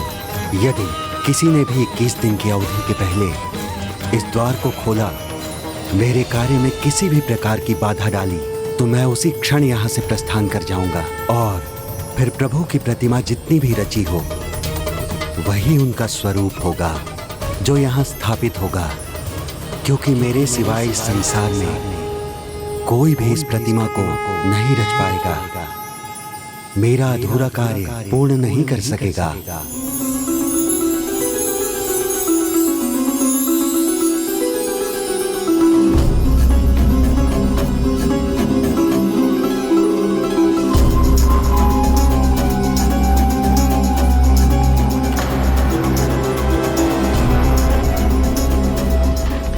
तो अंततः प्रभु मूर्त की रचना आरंभ होगी, किंतु शिल्पकार थे कौन? वो अन्य कोई नहीं, स्वयं देवताओं के शिल्पकार विश्वकर्मा जी थे। तो फिर उन्हें वृद्ध शिल्पकार का रूप धरकर आने की क्या आवश्यकता थी? ये सब प्रभु जगन्नाथ की लीला थी, जिससे प्रभु श्री कृष्ण ने अपने इस पावन धाम में अपने प्रतिमा के स्वरूप में देवर्षि नारद को जो कहा था वो सत्य हो। किंतु ये कैसे हुआ? मन की शंका जिज्ञासा बनती है और जिज्ञासा इतनी सरलता से शांत नहीं होती। उसके लिए मनुष्य जो करता है उसमें भूल भी संभव है। महाराज, वो दुर्बल हैं, वृद्ध हैं, फिर भी आपने उनके सारे नियम स्वीकार कर लिए। वो प्रभु के कक्ष में अकेले रहेंगे, वो भी 21 दिन। वही कार्य कैसे करेंगे? वो योग्य अवश्य हैं, किंतु वो निरंतर कार्य कर सकेंगे इस दुर्बल शरीर के साथ? मुझे तो ये संभव नहीं लगता स्वामी। मैं आपकी चिंता समझता हूँ प्रिय, किंतु तनिक विचार कीजिए, हम इस यात्रा में जहां तक पहुंचे हैं, क्या वो आरंभ में संभव लगा था? क्या इस भव्य मंदिर का निर्माण करना मेरे लिए संभव था? मेरे अनुज विद्यापति प्रभु के विग्रह तक पहुंचकर उन्हें यहाँ लेकर आया, क्या ये संभव लगा था? किंतु ये प्रभु की ही कृपा है, जिसने सभी बाधाओं को मिटाकर असंभव को संभव कर दिया। इसलिए आप विश्वास मत खोइए, विश्वास रखिए, ये कार्य भी अवश्य संभव होगा। हाँ, यदि आप उन शिल्पकार के प्रति चिंतित हैं तो मैं स्वयं वहां स्थित रहूंगा, उस द्वार के बाहर।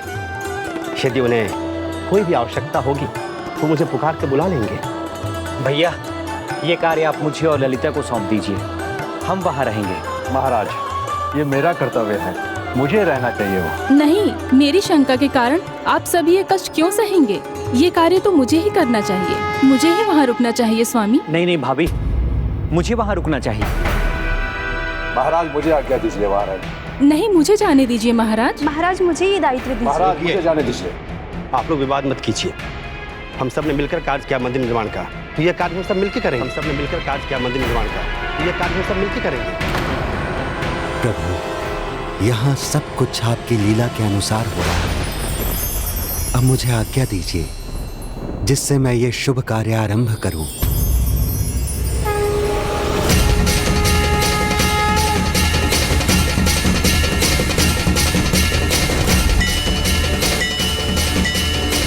ओम श्री हरिनारायण, ओम श्री हरिनारायण। ये स्वर संकेत है कि प्रभु हम सबसे ये काम करवाना चाहते हैं।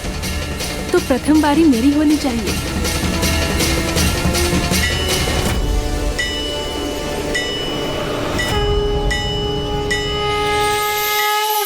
प्रभु की प्रतिमा गढ़ने का कार्य आरंभ हो चुका है।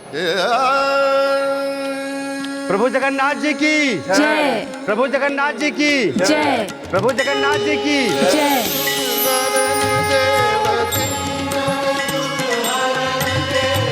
संतन हितकारी। हरे कृष्णा हरे कृष्णा हरे कृष्णा कृष्णा कृष्णा हरे हरे, हरे राम राम राम हरे हरे, हरे कृष्णा कृष्णा कृष्णा हरे हरे, हरे राम राम राम हरे हरे। अजामिल गीत प्याज इनमें कहो कौन साध। अजामिल हरे कृष्णा कृष्णा कृष्णा हरे हरे, हरे राम राम राम हरे हरे, हरे कृष्णा कृष्णा कृष्णा हरे हरे, हरे राम राम हरे हरे।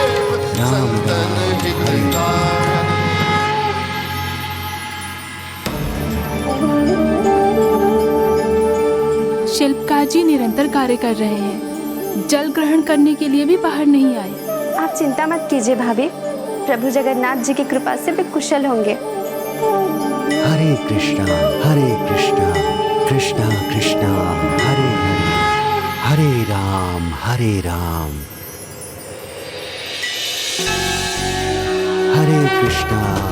कृष्णा कृष्णा कृष्णा हरे हरे, हरे राम राम राम हरे हरे।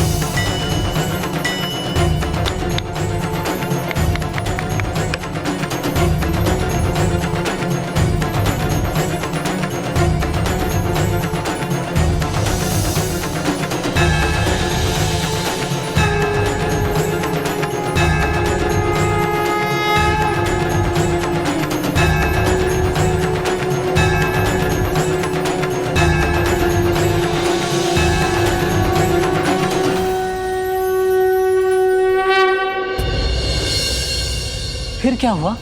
ऐसा ही कुछ दिन और चलता रहा। जब अन्य सभी ये जानने के लिए उत्सुक थे कि प्रभु प्रतिमाओं का स्वरूप कैसा होगा, तब देवी गुंडीचा की चिंता कुछ और ही थी।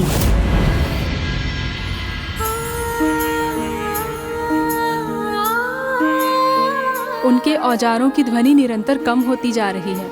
मैं बस ये चाहती हूँ वो स्वस्थ हों और इस कार्य को संपन्न कर सकें। मेरा मन अधीर हो रहा है। प्रभु की प्रतिमाओं का स्वरूप कितना मनोहर होगा। मुझे पूर्ण विश्वास है प्रभु के इन स्वरूप का दर्शन बहुत सुखदायी होगा। उनके शुभ दर्शन से सभी भक्तों के मन तृप्त होंगे।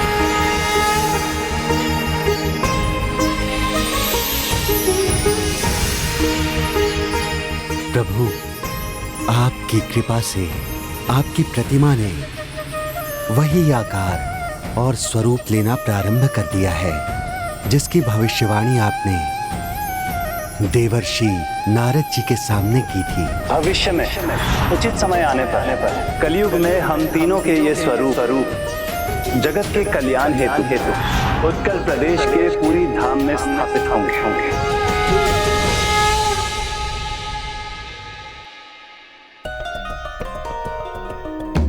उन्होंने कार्य रोक दिया है स्वामी। जब से आरंभ किया था तब से ये प्रथम बारी हुआ है। ना कोई स्वर, ना ही कोई ध्वनि सुनाई दे रही है भीतर से। प्रभु, अब बस कुछ अंतिम कार्य के बाद आपकी प्रतिमाएं आपकी इच्छा अनुसार अंतिम रूप ले लेंगी। कितना आनंददायक और मनोहर होगा वो क्षण जब आपका ये स्वरूप संसार के सामने होगा।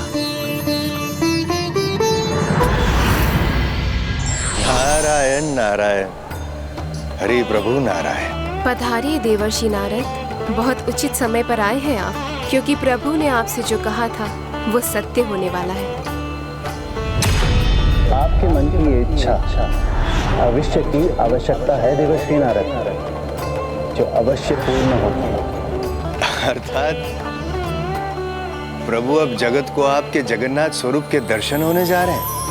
किंतु देवशिल्पी विश्वकर्मा जी दुविधा में। प्रतिमाओं का रूप और आकार अब वैसा ही है जैसा होना चाहिए, किंतु जब तक कोई हस्तक्षेप नहीं होता तब तक वो कार्य नहीं रुक सकता।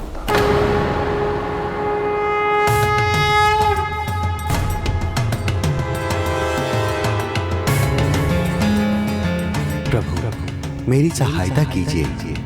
यदि शीघ्र मेरा नियम भंग नहीं हुआ, किसी ने द्वार नहीं खोला, तो मुझे कार्य करते रहना होगा और मुझे हाथ पांव के साथ आपकी प्रतिमाएं रचनी होंगी। जो उचित नहीं होगा।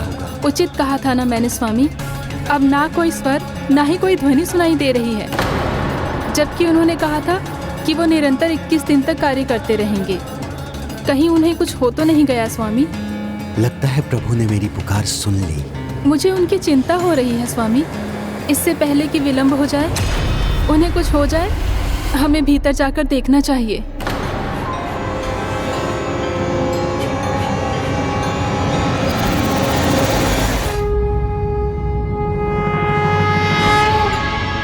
मुझे अपने प्रभु पे पूर्ण विश्वास। वो जो भी करेंगे भला ही करेंगे। हमें चिंता करने की कोई आवश्यकता नहीं है प्रिय। प्रभु का आशीर्वाद है हमारे साथ। मुझे विश्वास है कि वो भीतर स्वस्थ और सकुशल होंगे।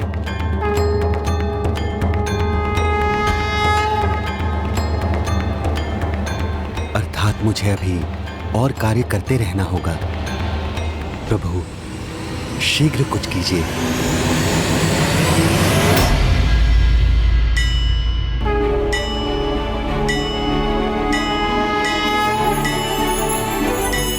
देखा, उन्हें कुछ नहीं हुआ है। वो अपने कार्य के निरीक्षण के लिए कुछ देर के लिए रुके भर होंगे। अब आप लोग जाइए और विश्राम कीजिए। मैं यहीं रहूंगा। नहीं स्वामी, मुझे विश्राम की आवश्यकता नहीं। मुझे यहीं रुकना चाहिए। ये मेरी बारी है। उचित है देवी, किंतु आप चिंता मत कीजिएगा। उन्हें जब रुकना होगा तभी रुकेंगे।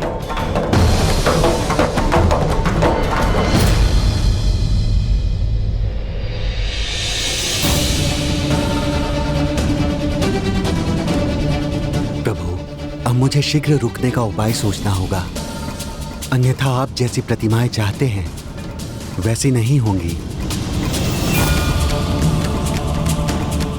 नारायण नारायण, प्रभु अब तो आप ही कुछ कीजिए।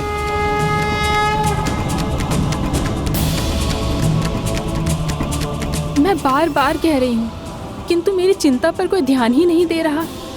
शिल्पकार जी के कार्य की ध्वनि निरंतर कम होती जा रही है।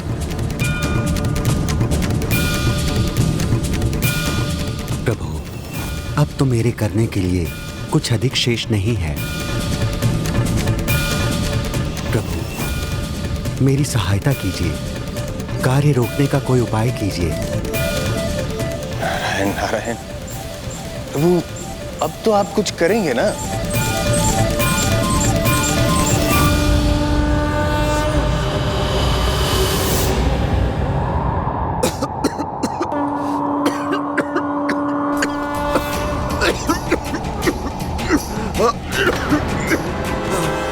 शिल्पकार जी का स्वास्थ्य बिगड़ रहा है।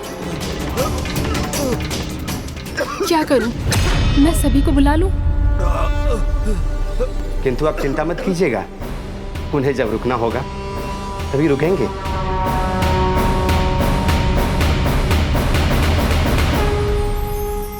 प्रभु, अब बस अंतिम 3 चिन्ह अंकित करने हैं। अब कुछ शेष नहीं रह जाएगा। अब सहायता में देर मत कीजिए।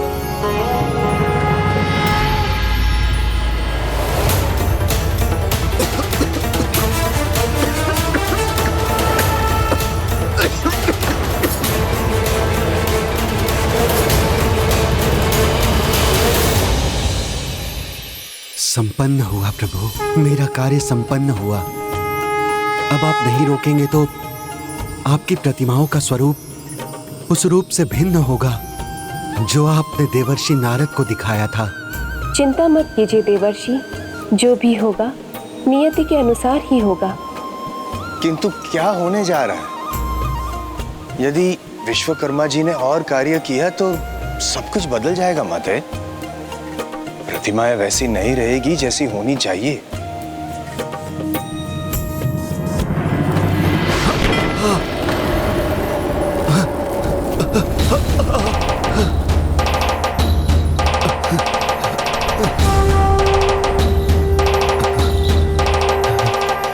मैं समझ गया प्रभु, ये आपकी ही लीला है। साधारण नहीं थी वो ध्वनि, जैसे कोई भारी औजार गिरा हो। रात भर शिल्पकार जी के खांसने की ध्वनि निरंतर आती रही। मुझे लगता है वो कुशल नहीं है, उन्हें जरूर कुछ हुआ है। इतनी देर से भीतर से किसी गति का आभास ही नहीं हो रहा। लगता है मेरा संदेह सत्य है। मुझे अंदर जाकर देखना चाहिए। नहीं, किंतु अगर मैंने ऐसा कुछ किया तो उनका नियम भंग हो जाएगा।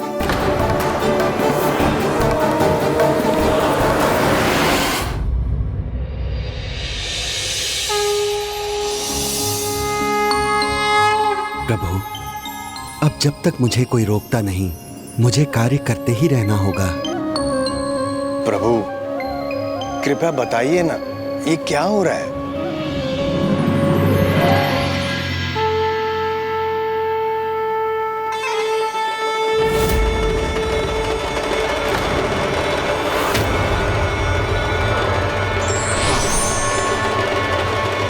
शिल्पकार जी, शिल्पकार जी,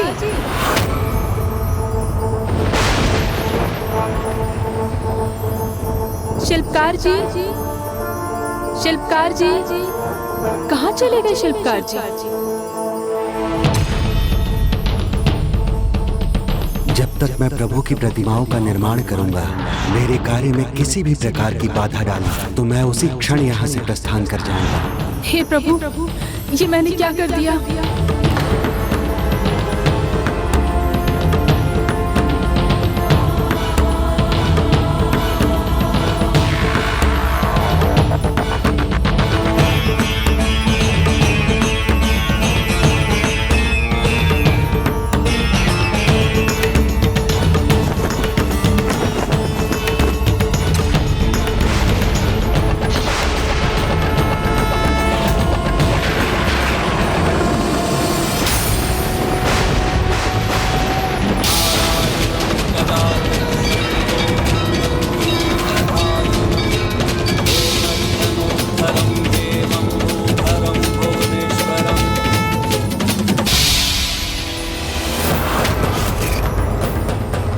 प्रभु की प्रतिमाएं तो अधूरी रह गई। हे प्रभु, मुझसे बहुत बड़ी भूल हो गई, बहुत बड़ी भूल हो गई। स्वामी, स्वामी, स्वामी, स्वामी। हुआ यहाँ? द्वार क्यों खुला है? शिल्पकार जी कहाँ हैं? जब मैंने द्वार खोला तो भीतर कोई भी नहीं था स्वामी।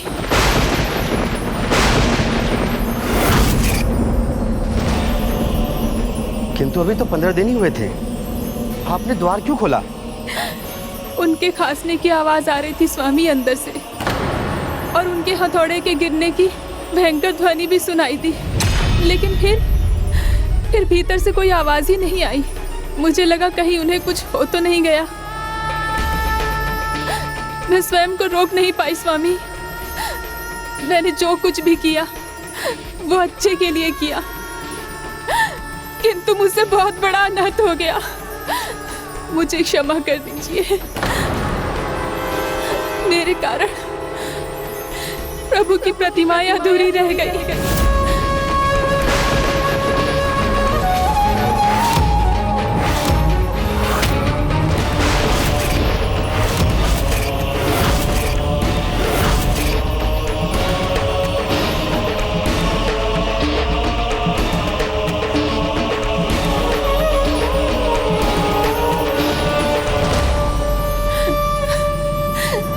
हाँ भैया, भाभी उचित कह रही है। प्रभु की इन प्रतिमाओं के ना तो हाथ है ना पांव। अब ये प्रतिमाएं कैसे पूर्ण होंगी? मुझसे ही दोष हुआ है स्वामी। ये मेरे कारण ही हुआ है। प्रभु, ये क्या हो गया? अब क्या करें प्रभु?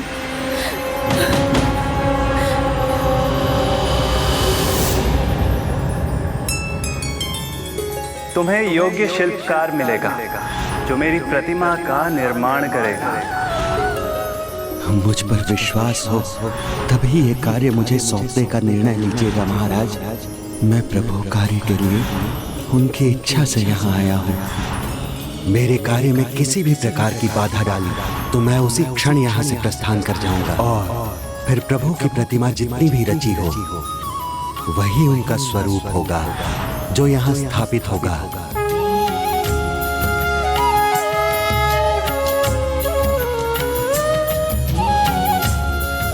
भैया, इन प्रतिमाओं के अधूरा रह जाने पर भी आप मुस्कुरा रहे हैं। हाँ विद्यापति, मैं मुस्कुरा रहा हूँ क्योंकि प्रभु की प्रतिमा अधूरी नहीं है। मेरे प्रभु जगन्नाथ जी की प्रतिमा पूर्ण रूप स्वरूप में है। हे प्रभु, आपकी लीला आप ही जाने। प्रभु क्षमा, किंतु अब तो मुझसे भी रहा नहीं जा रहा। मुझे भी आपकी जगन्नाथ प्रतिमा के स्वरूप के दर्शन करने जाना है प्रभु, यदि आपकी आज्ञा हो तो। अवश्य देवश्री। वैसे भी अब विश्वकर्मा जी अपना कार्य कर चुके हैं, तो आपको भी तो अपना कर्तव्य निभाना है। राजा इंद्रद्युम्न को प्रतिमाओं की स्थापना की विधि बतानी होगी। नारायण नारायण। यही प्रभु की इच्छा है, इसी रूप में प्रभु की प्रतिमा स्थापित होनी है। राजन, क्या आपको पूर्ण विश्वास है? कहीं आप मेरी भूल तो नहीं छिपा रहे स्वामी? नहीं देवी, तनिक विचार कीजिए। अभी तक जो भी कार्य हुआ प्रभु की इच्छा के अनुसार ही हुआ, फिर आपके द्वारा द्वार खोलकर हस्तक्षेप करना उनकी इच्छा के विपरीत कैसे हो सकता है?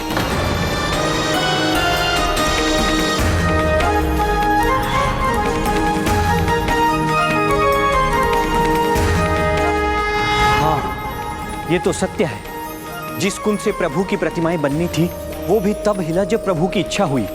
यदि वो ना चाहते तो कक्ष का द्वार ही नहीं खुलता। शिल्पकार जी ने इनके हाथ पांव नहीं गढ़े, फिर भी इनकी प्रतिमाएं कितनी पूर्ण और दिव्य लगती।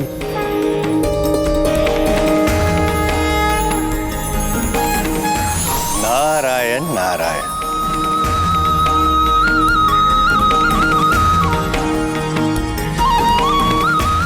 कल्याण, आपने उचित कहा राजन। प्रभु जगन्नाथ की प्रतिमा तो दिव्य ही होगी। यही है उनका पूर्ण स्वरूप, और उनके जगन्नाथपुरी मंदिर में इसी प्रतिमा की स्थापना होनी है।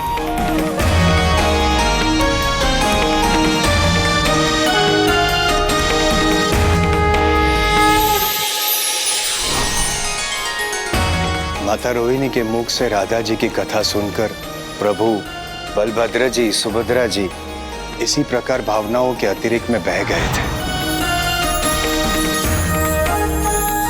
उसी दिन प्रभु ने मुझे कहा था, कलयुग में हम तीनों के ये स्वरूप जगत के कल्याण हेतु उत्कल प्रदेश के पूरी धाम में स्थापित होंगे। हे देवर्षि नारद, इन प्रतिमाओं की स्थापना यही होनी है। ये शुभ और महान कार्य आप स्वयं संपन्न कीजिए। नारायण नारायण।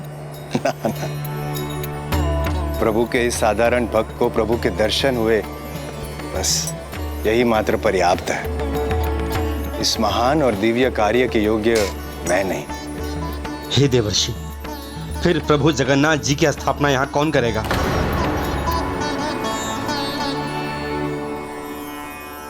इस पवित्र धाम में प्रभु जगन्नाथ जी की स्थापना किसी दिव्य और महान ब्राह्मण के द्वारा ही होनी चाहिए।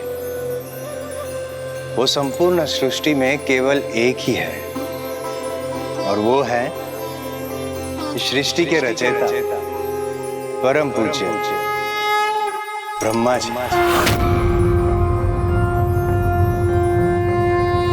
सर्वे भवन्तु सुखिनः, सर्वे सन्तु निरामया, सर्वे भद्राणि पश्यन्तु, मा कश्चित् दुःखभाग् भवेत्। ब्रह्मदेव, हे देवर्षि, आपका सुझाव अद्भुत है। इससे अधिक प्रसन्नता की बात और क्या हो सकती है। किंतु मैं ब्रह्मदेव को आमंत्रित कैसे करूंगा? आमंत्रण तो स्वयं जाकर ही दिया जाता है ना राजन। ब्रह्मलोक? मैं? किंतु कोई मनुष्य ब्रह्मलोक कैसे जा सकता है प्रभु? मैं नहीं, हम। मैं आपके साथ स्वयं चलूंगा ब्रह्मलोक।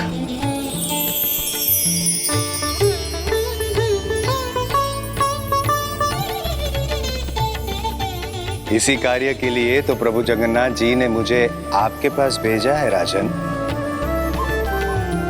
किंतु इससे पहले आपको विचार कर लेना होगा कि आप मेरे साथ आना चाहते हैं या नहीं।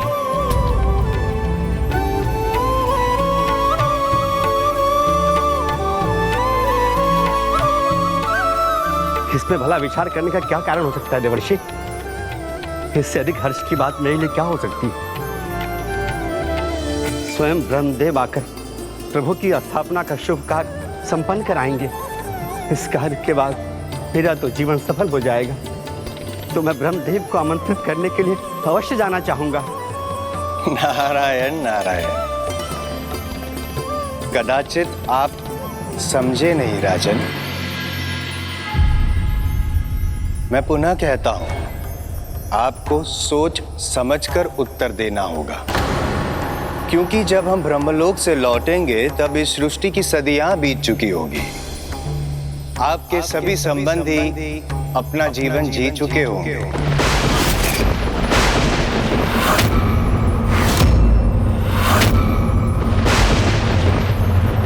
राजन, यदि आप अभी मेरे साथ ब्रह्मलोक आते हैं तो कदाचित आप अंतिम बार अपने संबंधियों से मिलाप कर रहे हैं।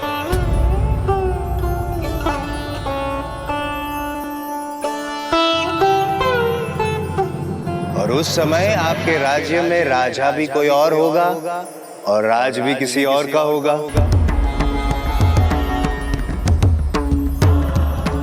और आपके भ्राता, उनकी तो अनेकों पीढ़ियां जा चुकी होगी।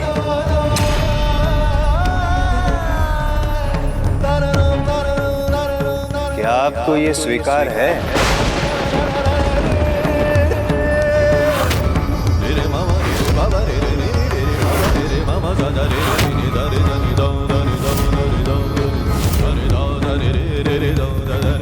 अपने परिवार को, अपनी इस पृथ्वी को सबका बलिदान करके ब्रह्मलोक में जाना, क्या आपको ये स्वीकार है राजन?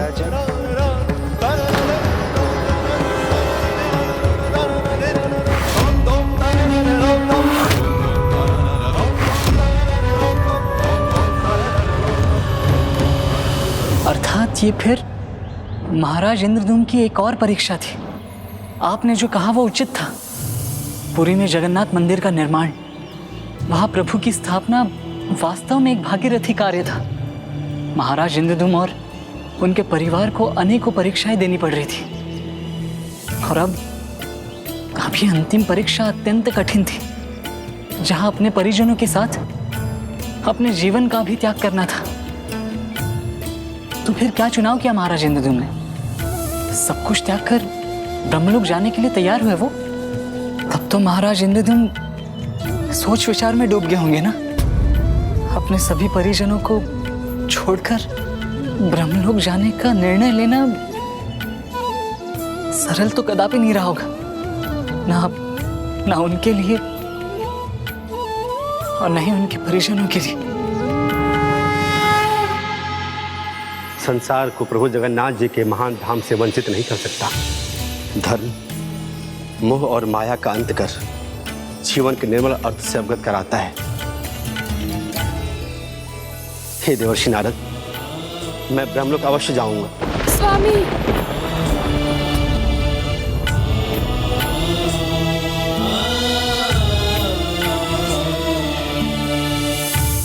लक्ष्य की प्राप्ति ही जीवन की सबसे कठोर परीक्षा का मीठा फल होती है देवी। आपके सहयोग के बिना मैं इस मंदिर निर्माण के लक्ष्य को कभी प्राप्त नहीं कर सकता, किंतु आपको भी इस महान कार्य में लक्ष्य की प्राप्ति के लिए कठोर परीक्षा देनी होगी देवी। मुझसे विलग होने की परीक्षा।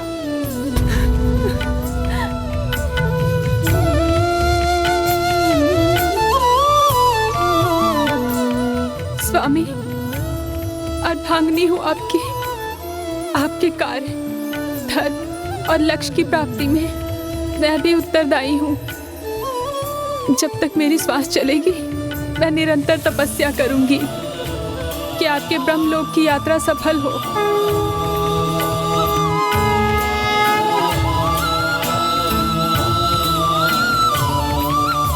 भैया, आप हमारी चिंता मत कीजिए। मैं और ललिता भाभी का ध्यान रखेंगे। हम अपना शेष जीवन भाभी की सेवा और आपकी कार्य की पूर्ति की कामना में बिताएंगे। मैं भी प्रतिदिन आपके नाम से प्रभु नील माधव को भोग चढ़ाऊंगा और प्रभु से प्रार्थना करूंगा कि आपको आशीर्वाद दें और आप अपने जीवन का ध्येय प्राप्त कर सकें। नारायण नारायण, अद्भुत।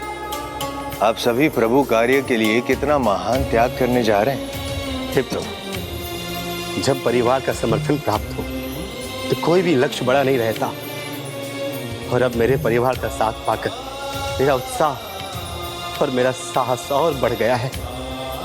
हे देवर्षि नारद, मेरा मार्गदर्शन कीजिए। मुझे बताइए कि मुझे और क्या करना है। यहाँ से प्रस्थान करने से पूर्व आपको प्रभु की प्रतिमा पूर्ण करनी होगी।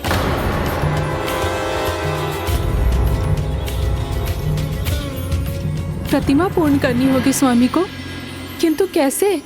नील माधव विग्रह को प्रभु की इस प्रतिमा में स्थान देकर राजन, तभी तो श्री जगन्नाथ स्वरूप में संपूर्ण जगत नील माधव के दर्शन कर पाएगा। यही तो चाहते हैं ना आप राजन? किंतु देवर्षि, प्रतिमा निर्माण के बाद ये कैसे संभव होगा? नारायण नारायण, प्रभु जगन्नाथ और प्रभु नील माधव की प्रतिमा में भेद कहाँ है? बस उनका एक होकर देखा जाना ही शेष है, जिसके लिए आपको नीलांचल क्षेत्रों में 100 कुएं बनवाने होंगे और यज्ञ करवाना होगा, और उन 100 कुओं के जल से आपको प्रभु जगन्नाथ जी का अभिषेक करना होगा। तभी प्रभु नील माधव विग्रह को आप प्रभु जगन्नाथ जी की प्रतिमा में समाहित कर पाएंगे। और जब प्रभु की प्रतिमा स्थापना के लिए पूर्ण होगी, तब आप ब्रह्मलोक की यात्रा करके स्वयं ब्रह्मदेव को प्रभु की स्थापना के लिए आमंत्रित कर पाएंगे।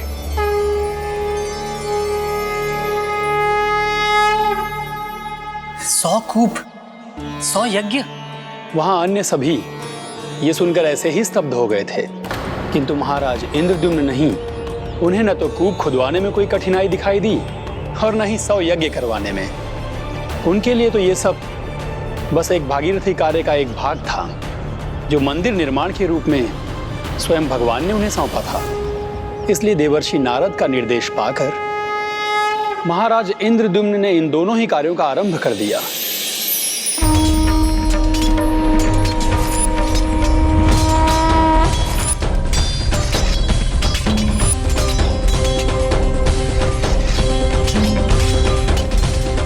महाराज इंद्रद्युम्न ने यज्ञ स्थल को भी स्वयं अपने ही हाथों से स्वच्छ करने में जुट गए। फिर विधि पूर्वक यज्ञ आरंभ हुआ, जिसके मंत्रोच्चार से संपूर्ण वातावरण गुंजायमान हो उठा।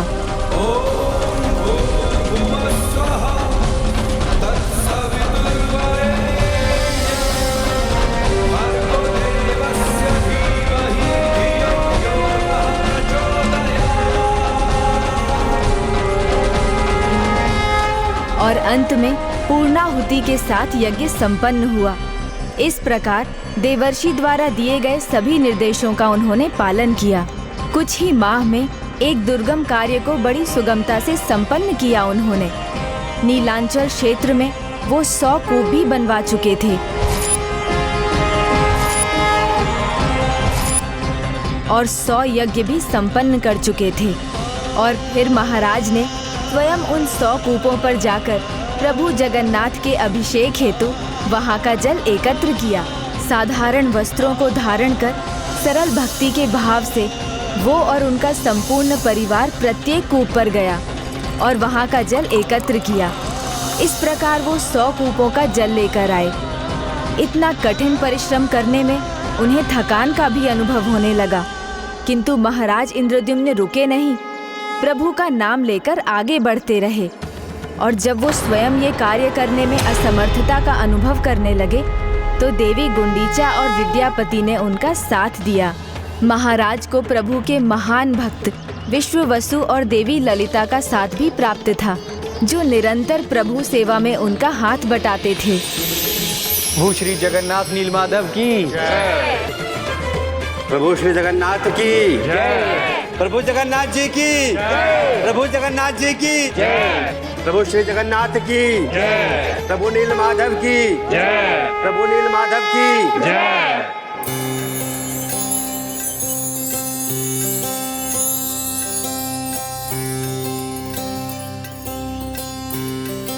जब किसी को इतना सहयोग प्राप्त हो और वो स्वयं अपने लक्ष्य के प्रति जागरूक हो तो सफलता दूर नहीं रहती। प्रभु, नीलांचल क्षेत्र में बने मेरे द्वारा 100 कूपों का जल में ले आया। अब कृपा कर मुझे अपने प्रभु नील माधव विग्रह को अपने प्रतिमा में समाहित करने की अनुमति दीजिए, जिससे दोनों एक हो सके।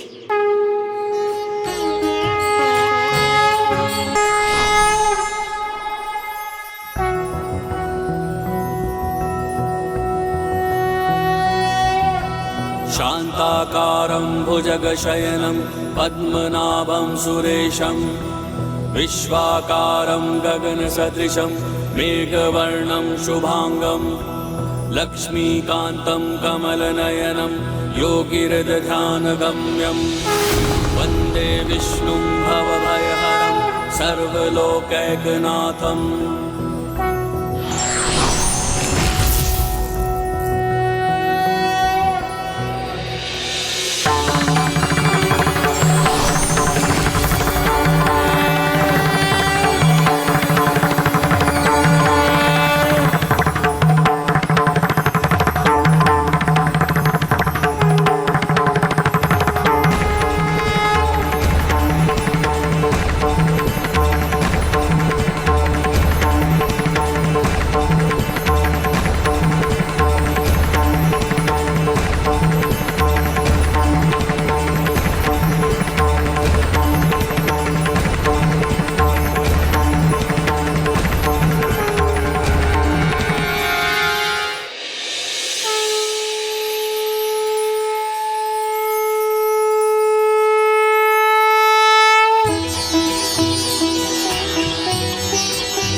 जगन्नाथ जी की प्रभु जगन्नाथ जी की प्रभु श्री जगन्नाथ जी की प्रभु श्री जगन्नाथ जी की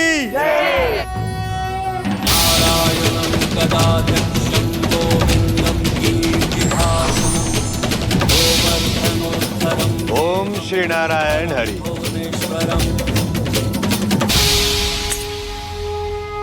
प्रणाम देवर्षि नारद। कल्याण।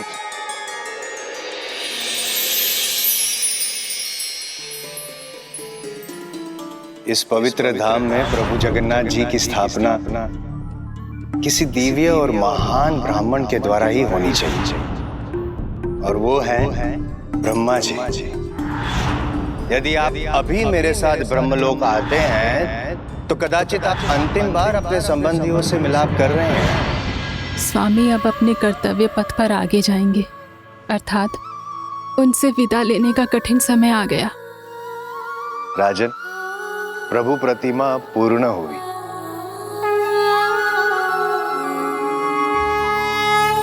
और मंदिर में स्थापना के लिए तैयार है। आपके मार्गदर्शन और आपकी सहायता के लिए आपको कोटि कोटि धन्यवाद। ना ना ना ना, धन्यवाद अभी नहीं, अभी तो मेरा मुख्य मार्गदर्शन शेष है आपको ब्रह्मलोक पहुंचाने का। क्या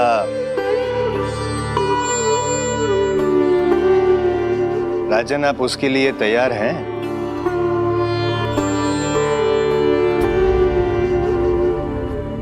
ये पल आप सभी के लिए कठिन है, क्योंकि आप सभी अंतिम बार एक दूसरे से मिल रहे हैं। विदा लेना असंभव सा लग रहा होगा ना?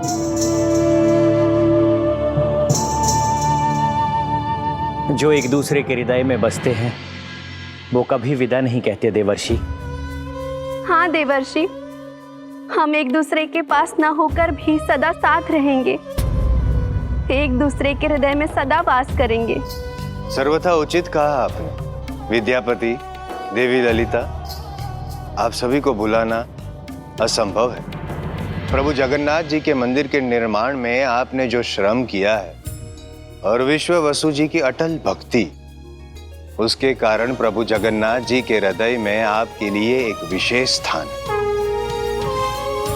देवी गुंडीचा, आप भी इस प्रभु कार्य में कभी पीछे नहीं रही है और अभी भी अपना पूर्ण योगदान दे रही है। किंतु मुझे ऐसा आभास हो रहा है कि प्रभु के इस कार्य में आपका भाग अभी भी बाकी है, क्योंकि प्रभु के हृदय में आपका भी अत्यंत महत्व स्थान है और शीघ्र ही जगन्नाथपुरी में आपका भी अनूठा स्थान होगा। देवर्षि, प्रभु का आशीर्वाद पाकर मैं तो धन्य हो जाऊंगी, किंतु अभी मेरे मन में सिर्फ एक ही इच्छा है, मेरे स्वामी की ब्रह्मलोक यात्रा सफल हो। तब हमें प्रस्थान करना चाहिए। और हाँ, जब हम ब्रह्मदेव जी के साथ यहाँ पुनः लौटेंगे जगन्नाथ जी की प्रतिमा की स्थापना के लिए, तब तक मंदिर के द्वार बंद रहेंगे। उचित है, हम इस बात का ध्यान रखेंगे। महारानी, मैं आपको, ललिता और विद्यापति को अपने साथ अपने कबीले ले जाऊंगा।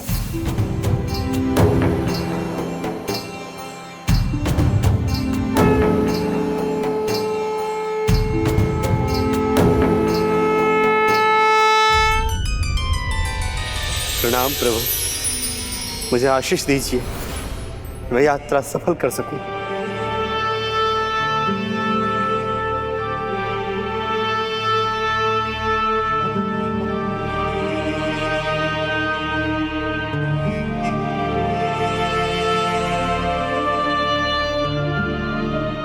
प्रणाम भक्त शिरोमणि विश्व वसु जी।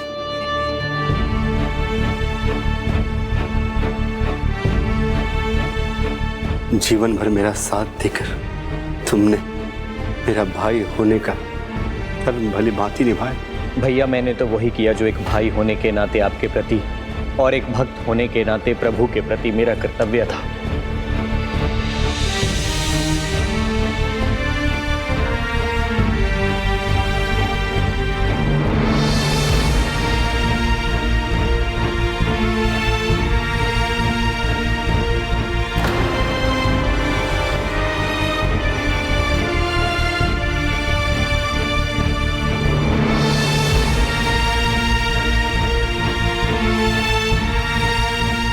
स्वामी, आप तनिक भी चिंता मत कीजिएगा। जब आप वापस आएंगे तो मुझे नहीं पाएंगे, किंतु मैं वचन देती हूँ कि ये शरीर तो नश्वर है, ये मिट भी जाए, परंतु मैं आपकी प्रतीक्षा करूंगी।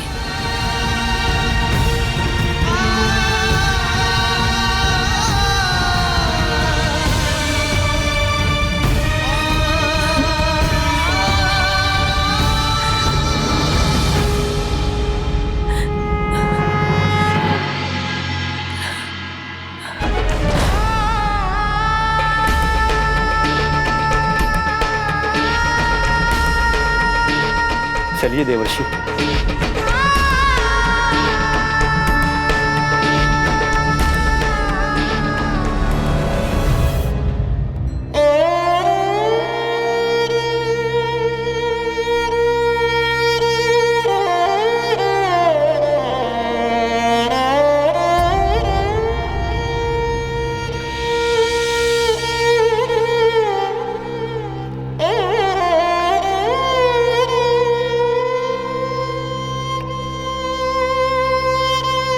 अपने प्रियजनों से विलग होकर महाराज इंद्रद्युम्न देवर्षि के साथ ब्रह्मलोक यात्रा के लिए निकल चुके थे और इस पूरी यात्रा में वो हरि नाम का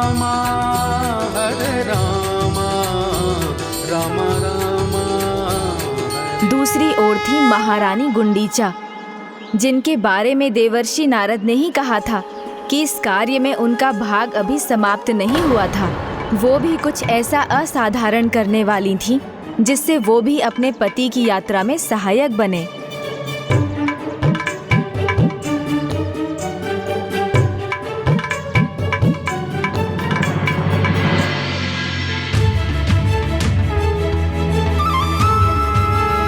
अद्भुत! इस स्थान पर इस शिला को देखकर मुझे दिव्य आभास हो रहा है।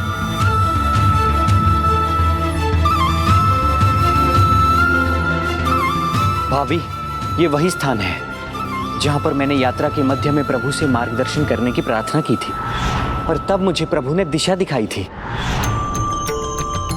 तो कदाचित यही प्रभु मेरा भी मार्गदर्शन करने की कृपा करेंगे।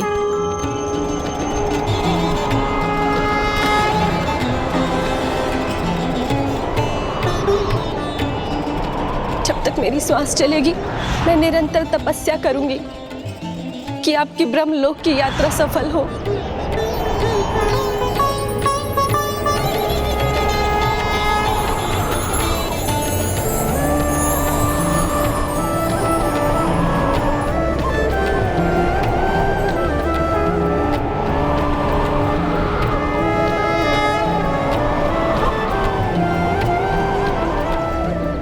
मुझे प्रभु ने संकेत भेज दिया है, वही स्थान है जहां मैं तपस्या करूंगी।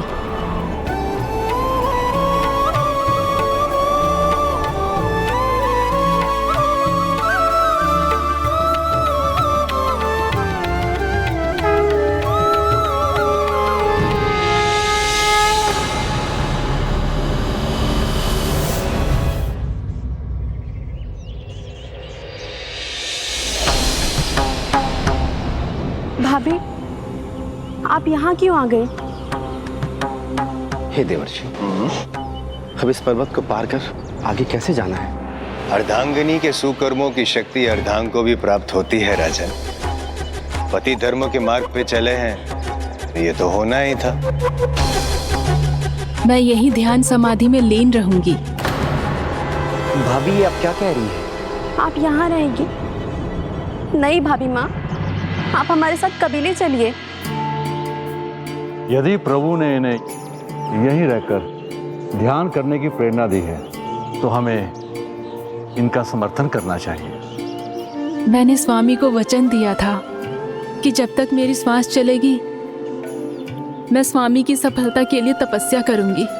उचित है भाभी, यदि आपकी यही इच्छा है तो फिर हम भी यहीं रहकर अपना कर्तव्य निभाएंगे। हाँ भाभी माँ, हम यहीं रहकर आपकी देखभाल करेंगे और हमारे बाद हमारे वंशज भी यही करेंगे। नहीं भाभी, आप हमें रोक नहीं सकते। हमने भैया को वचन दिया है। हम सदा आपके साथ रहेंगे, आपका ध्यान रखेंगे भाभी माँ। आप अपना वचन निभा रही हैं तो हमें भी अपना वचन निभाने का अधिकार दीजिए। नहीं देवर जी, मैं धरती माँ के आंचल में बैठकर ही समाधि लूंगी।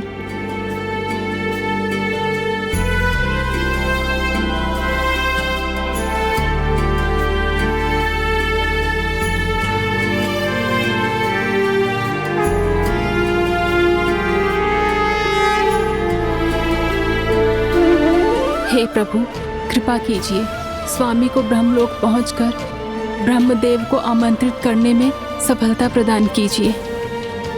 हाथ दीजिए अपना।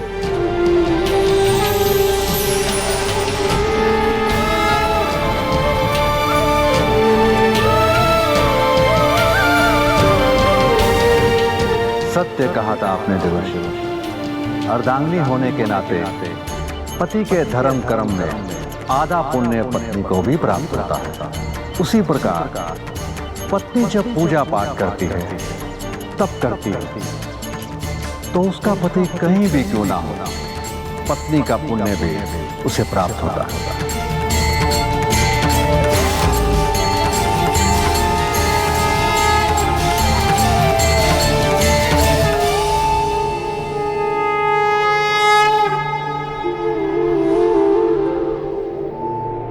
ओम श्री हरि नारायण, ओम श्री हरि नारायण।